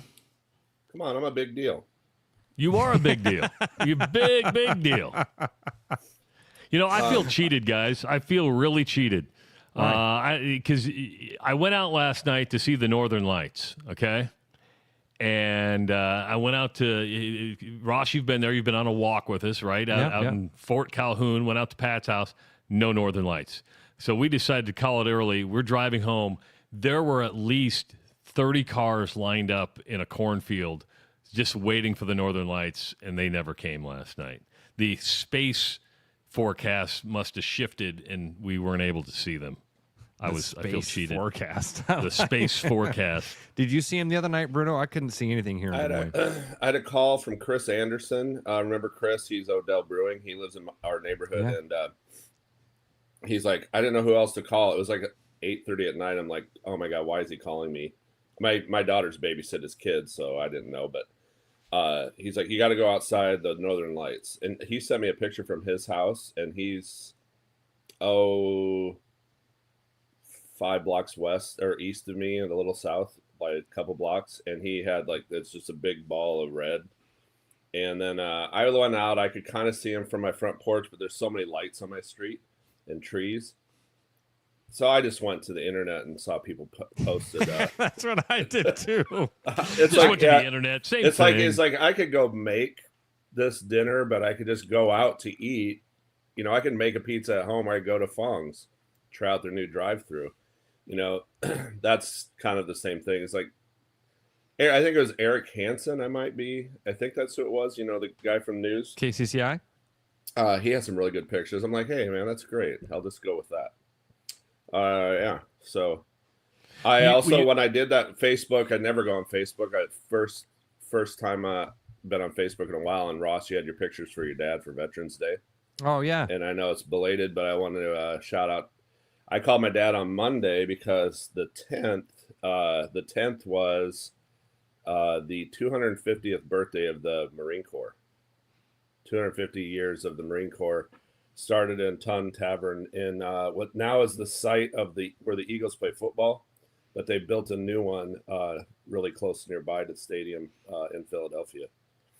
And and then now hold Day on. I'm confused, Bruno. You're gonna have to educate me the, on some the, history. The U.S. Marine Corps was founded at a bar in a tavern, Ton Tavern in Philadelphia, 250 years to the day on November 10th.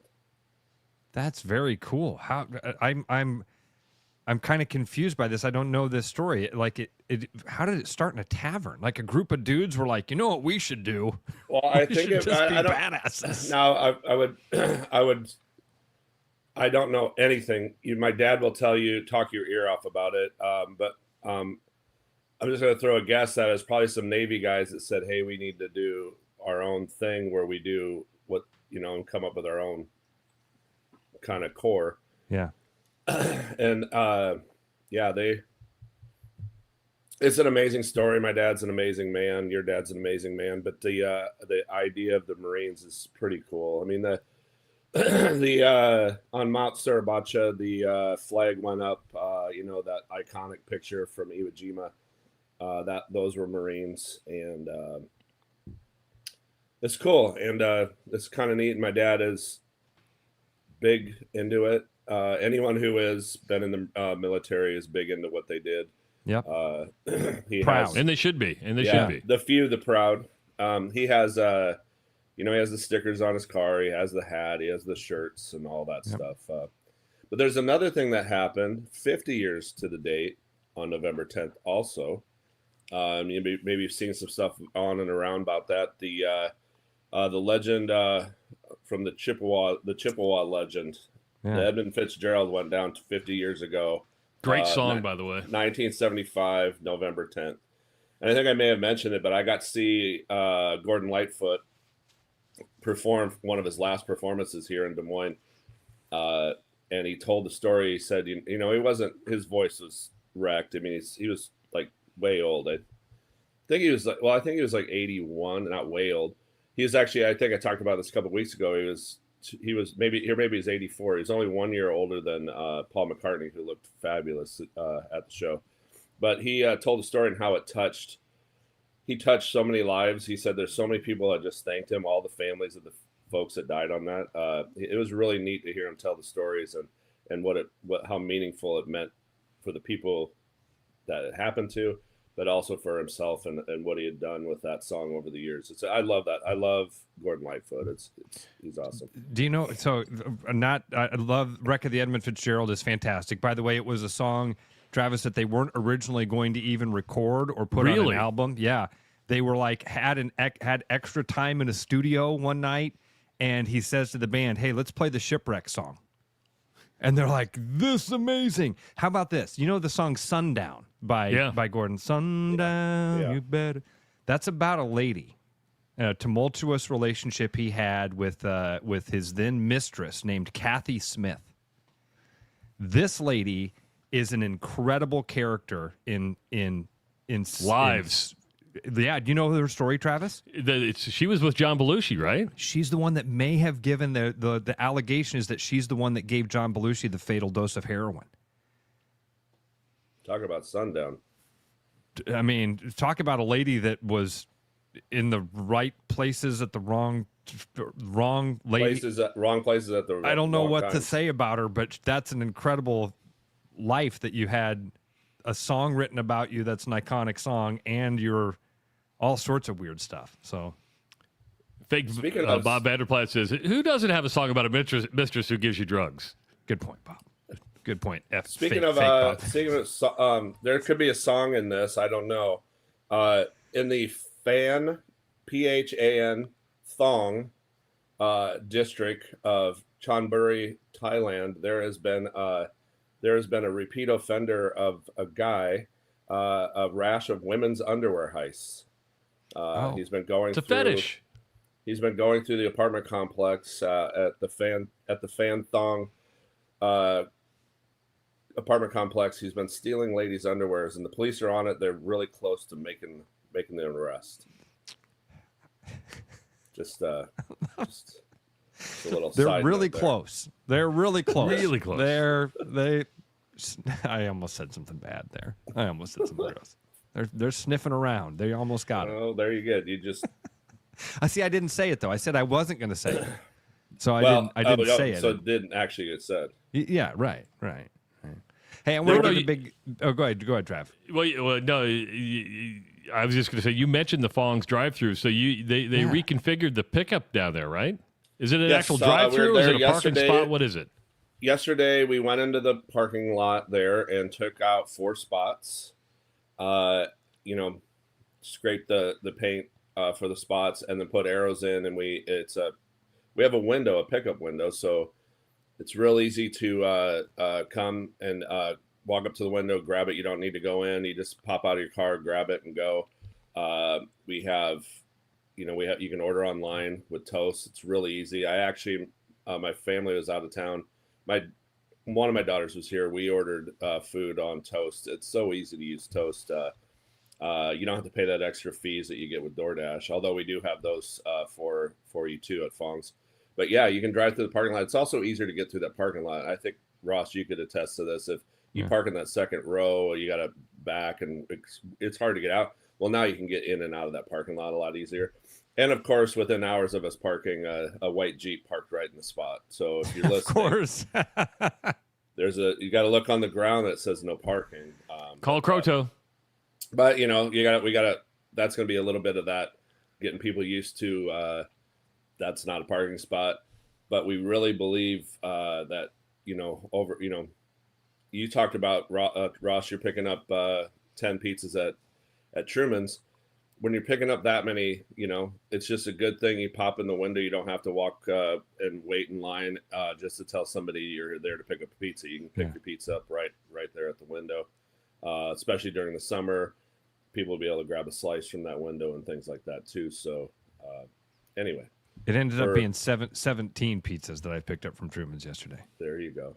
Chris 17? was awesome. 17 pizzas. Fed 38 adults yesterday. Wow. Some of them with gluten-free, some of them no pork, you know what I mean, some vegans and stuff like that. And Chris was amazing. I literally reached out to Chris Mendenhall, the manager there at Truman's. And I've done this for a couple years. I send him the number of people I have and the food restrictions. And then he creates, literally, I have nothing to do with the selection. He creates the entire menu for me. I dropped them off, and they're elated. And several of the people were like, some of the teachers would come in, and they'd be like, "Oh, I've never had Truman's Pizza," and it was cool to see the other teachers be like, "You've never had Truman's? This is amazing."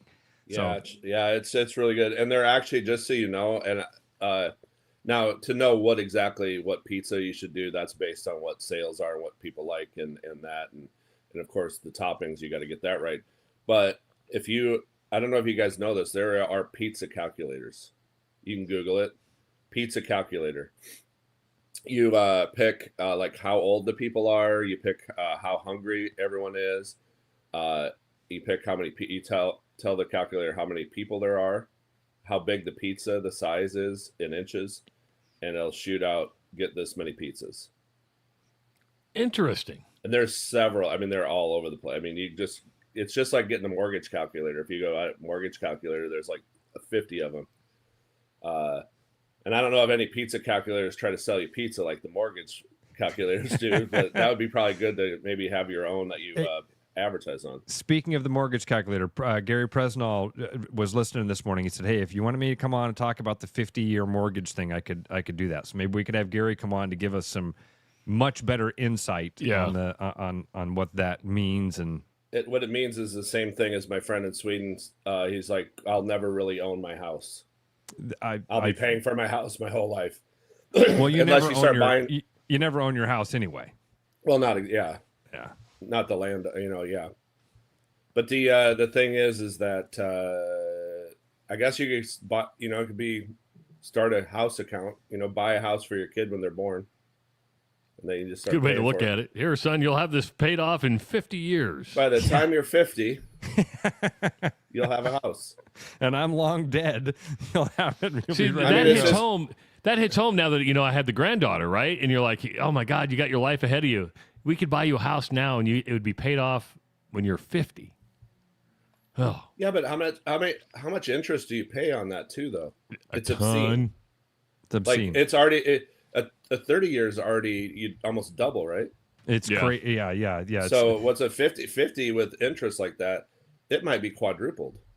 Yep. They're just trying to. Create I'm not slaves. trying to justify it because I would never encourage somebody to do it. We'll have Gary come on and talk to us about why they're doing it and what. Well, they're doing that like happening. 20 years on cars too, right? They're doing like really long ones on cars, and like you're still paying for your car when it's in the at the salvage yard. Yeah, at the salvage yard. I've seen an 8-year. I haven't seen anything longer than 8 on a car. I've heard some longer ones, like 15 are crazy. It's like I don't know. It's like, and then every time you buy something over like $50 right now, it's like, would you like to pay that in installments? On your credit card. Yeah, it's like qualifies for installments, or maybe Amazon's that way. Qualifies for installment. I'm like, this is insane. If you have a credit card and you have a balance on it, you should probably stop spending money for a really long time until there's no balance on it. That's Dave Ramsey. This is our Dave Ramsey segment of get your envelopes out. Start putting cash in envelopes. I haven't had a credit card interest. The only time I've had credit card interest over the last 15, 20 years is I somehow lost the bill, called them up and said, I'm canceling my card if you charge me that interest. I'm sending a check for the full amount if you take it off. I haven't. You just can't have credit card debt. It's just sometimes you have to. I get it. Yeah, the number of Americans that are swimming in that is alarming right now.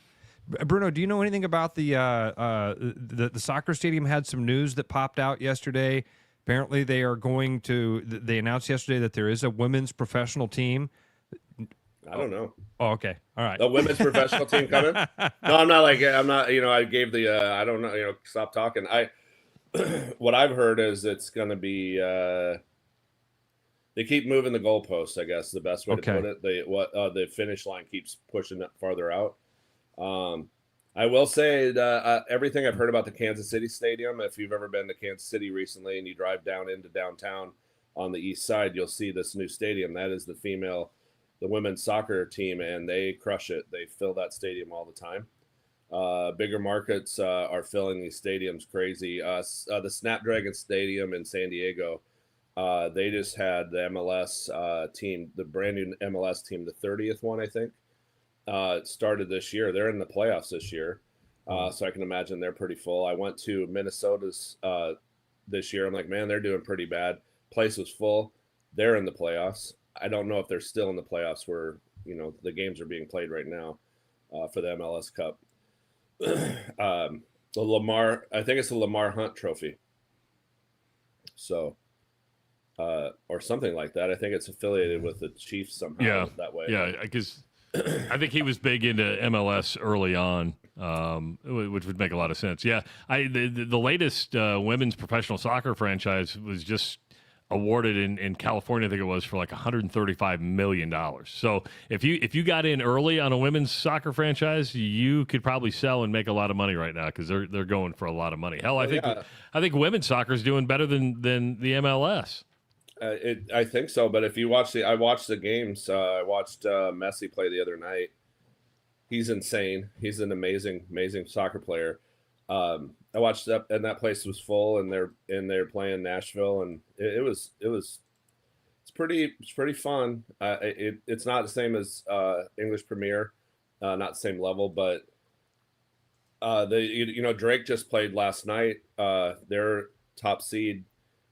Doing really well in the Missouri Valley, and they've been doing really great. And it's that intensity of that. I didn't watch it, but the intensity at that level even is amazing. It's fun if that's your sport. It's a fun thing to do, and MediaCom's a fun place to watch a game. We talked about pricing. I just want to say the Empire. We are quickly becoming the place you want to go if you want to save a few of your dollars. We have some new items of vegan chili, and we also have a breakfast casserole, which is vegetarian, and a breakfast burrito added. Every time I go, there's just a few more people. The sales are continually kind of going up.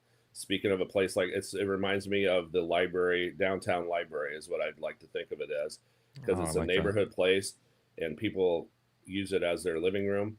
I was at the library last night. The place, there was people standing on Wednesday, waiting for a table at 7:30 at night.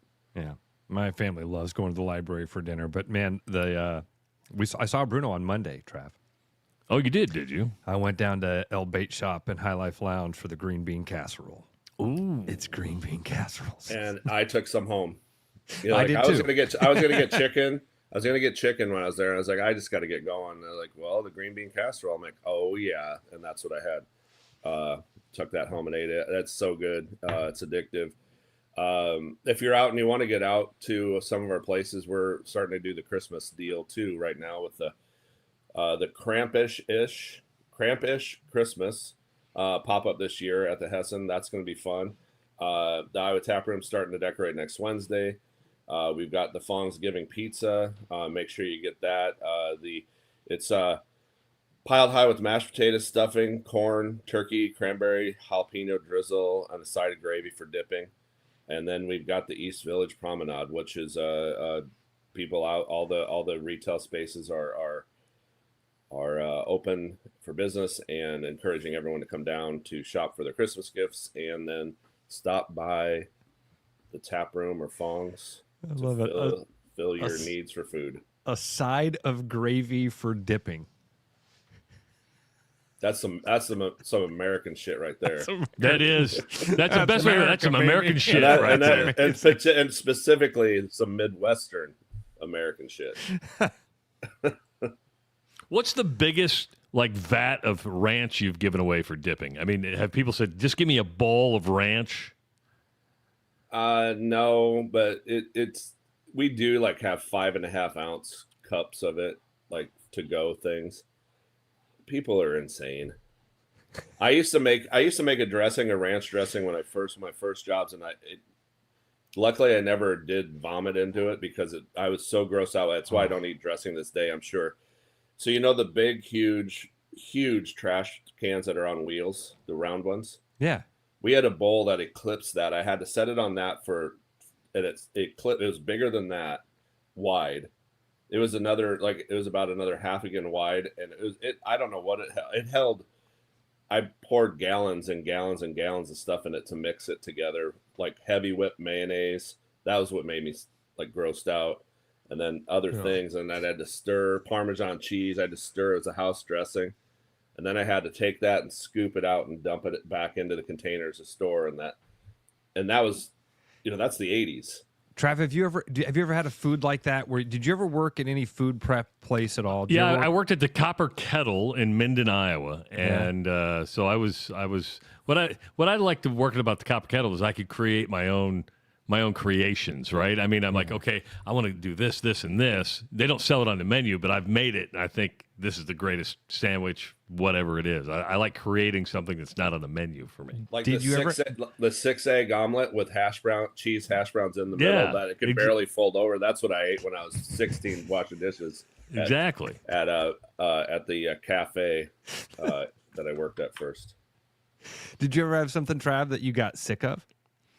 No. Like Bruno talking about making that dressing, and you eventually get to that point. You're like, oh gosh, I can't even do this anymore. No, because I like food. I like food, and if I like the taste of it, I never really get sick of it. Now I may back off, but then I'll be like, 2 months later, go, oh, I'm in the mood for it now. So I never. I'm going to tell you one that might be Long John Silver's.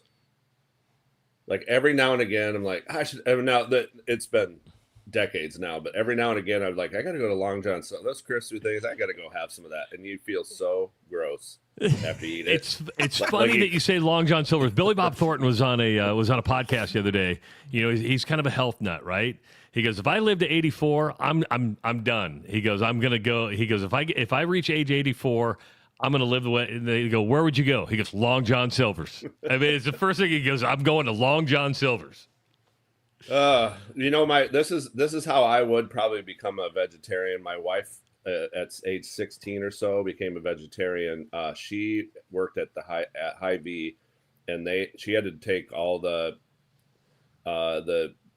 chicken and beef and everything. But she had to tear it all apart, cut it all apart, and piece out the chicken and whatever. and just one, like a factory, one after another, tons of it. And she just got so grossed out that, for decades after that, she had not eaten. She's eaten meat a little bit recently, but she's also like, you know what? She's kind of off it again because it's kind of grossed out by it because her body's not used to that. And if I were ever to become a vegetarian, that's what would happen to me. It's just like, it's just a little bit too much. That's why they made it illegal to film at farm sites. I don't want to let people know how the sausage is made. I'd become a vegetarian, but I love meat way too much to give it up. No, I know, and we have canine teeth to prove that we're supposed to eat it, so I'm not too worried about that part. But I'm never going to be like, I can't eat anything with the face, but the face has a delicious body. Yes, it does. But I don't. If somebody said, okay, well, you're going to have to start, that old Dan Aykroyd, you stun them. You butcher them. You make your own steak. That like they're trying to do this cook your own steak place, but you had to butcher the cow before you had it. If I had to butcher what I ate from living to on the plate, I couldn't do it. The people that do that for a lot of deer hunters. A lot of deer hunters right now are like, yeah, you couldn't cut it in this world. My neighbor's a big deer hunter, and several times through the fall, the garage door will be open. And there will be a deer hanging inside of there. And my kids actually enjoy it's odd, but my kids like going over there and hanging out with Chuck while he's dressing the deer. Yeah. And I mean, I don't think I have it in me. I don't think I would be like, I got to get out of here. I used to play with chicken guts while they butchered chickens and love to watch Grandpa cut the head off and all that. Same thing. I got in trouble. Mom pulled my drawer open one day and she's like, what the heck is this? I took like about 4 or 5 chicken feet and had them in my drawer. I thought they were the coolest thing to have to play with. Chicken feet. And then I don't know what I had. We went fishing with my grandparents. They had there's all these little frogs. So I brought home like 50 frogs and I had them in my drawer. And then another time Mom wondered why I had rice in my windowsill. And she was like, "Oh my God, the rice is moving."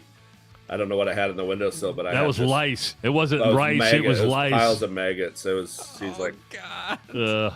Just typical little boy, I guess. And on that note, thanks, Bruno. Come out and eat some food at our places. See you, buddy. Have a good weekend. Bruno. You bet. See you guys. Hey, Brian Duax wants you to know that he knows and everybody knows that construction sucks on 2nd Avenue, right? It's like it's the never-ending construction project, but Central City Liquors is making it well worth it. Cheapest propane exchange in Central Iowa and by a pretty large margin, all right? They've got 125 tequilas, over 100 bourbons, 100-plus scotches. Hard to find items that are regularly stocked, excluding unicorn bourbons. So new rewards program based on a phone number, and just moving on up at Central City Liquors. So get your liquor at Central City Liquors. Ross, fun show today, buddy. Fun show. Yep. Thanks, buddy. All right, we'll see everybody tomorrow with the Iowa Lottery Weekly Woohoo on the Rush Radio Show powered by Willis Automotive. I'm loving these wooden nickels, Brian. Yeah, I suppose everyone is catching on. Just spend $20 to get a wooden nickel. It's $25. Collect 10 and add up the savings on your next purchase. Some of these are worth $5. That could be huge. I know, right? That's why you have to spend $20. It's $25. Collect 10. It's like money back to you. Spend 20, you get another wooden nickel. It's $25. Collect 10 and add up the savings. It's huge. Central City Liquors, home of the 10% cash coupon. And the wooden nickel program. It's huge. Hey everybody, Mason Miller, sales manager out here at Mini of Des Moines, and Motortober is in full effect this month. This November, rally on and own the road in an all-new 2026 Mini Countryman. Lease it as low as $379 a month with $4,400 down, or take advantage of the low rates as low as 1.9% for 48 months on select models. For more information, stop by our showroom, say hi to your favorite Mini motoring advisor, or visit us online at miniofdesmoines.com. 'Tis the season to share great taste. Grab a refreshing Coca-Cola and make every moment a celebration. Locally made, nationally loved, Coca-Cola is the real deal when it comes to holiday cheer. Whether you're kicking back after the game or hosting the crew, nothing hits like that crisp, fizzy taste. Make this season yours. Grab an ice-cold Coca-Cola today. After Hawkeye football games this fall, Travis and Ross are right where they belong, with you taking your calls and giving unfiltered feedback. Right after Hawkeye football games, it's the Black and Gold Rush on the rushradio.com, the TuneIn app, and on YouTube. Missing a quality home-cooked meal? You know, the kind Mom used to make? Lucky for you, we found her recipe book. Welcome to the High Life. Welcome to the Champagne of Bars. Every business has priorities, and Priority One Heating and Cooling is no different. As a service provider, we prioritize quality air conditioners and furnaces that will keep your home at your comfort level year-round. As a small business, we prioritize doing things the right way and treating people fairly. As a truly local business, we prioritize our community. As a veteran-owned business, we prioritize duty and commitment. For big business service with local value, trust your home to the place where you are always Priority One. Back to the Rush. Strong opinions, weak filters, and just enough sense to stay on the air. It's the Rush Radio Show, powered by Willis Automotive.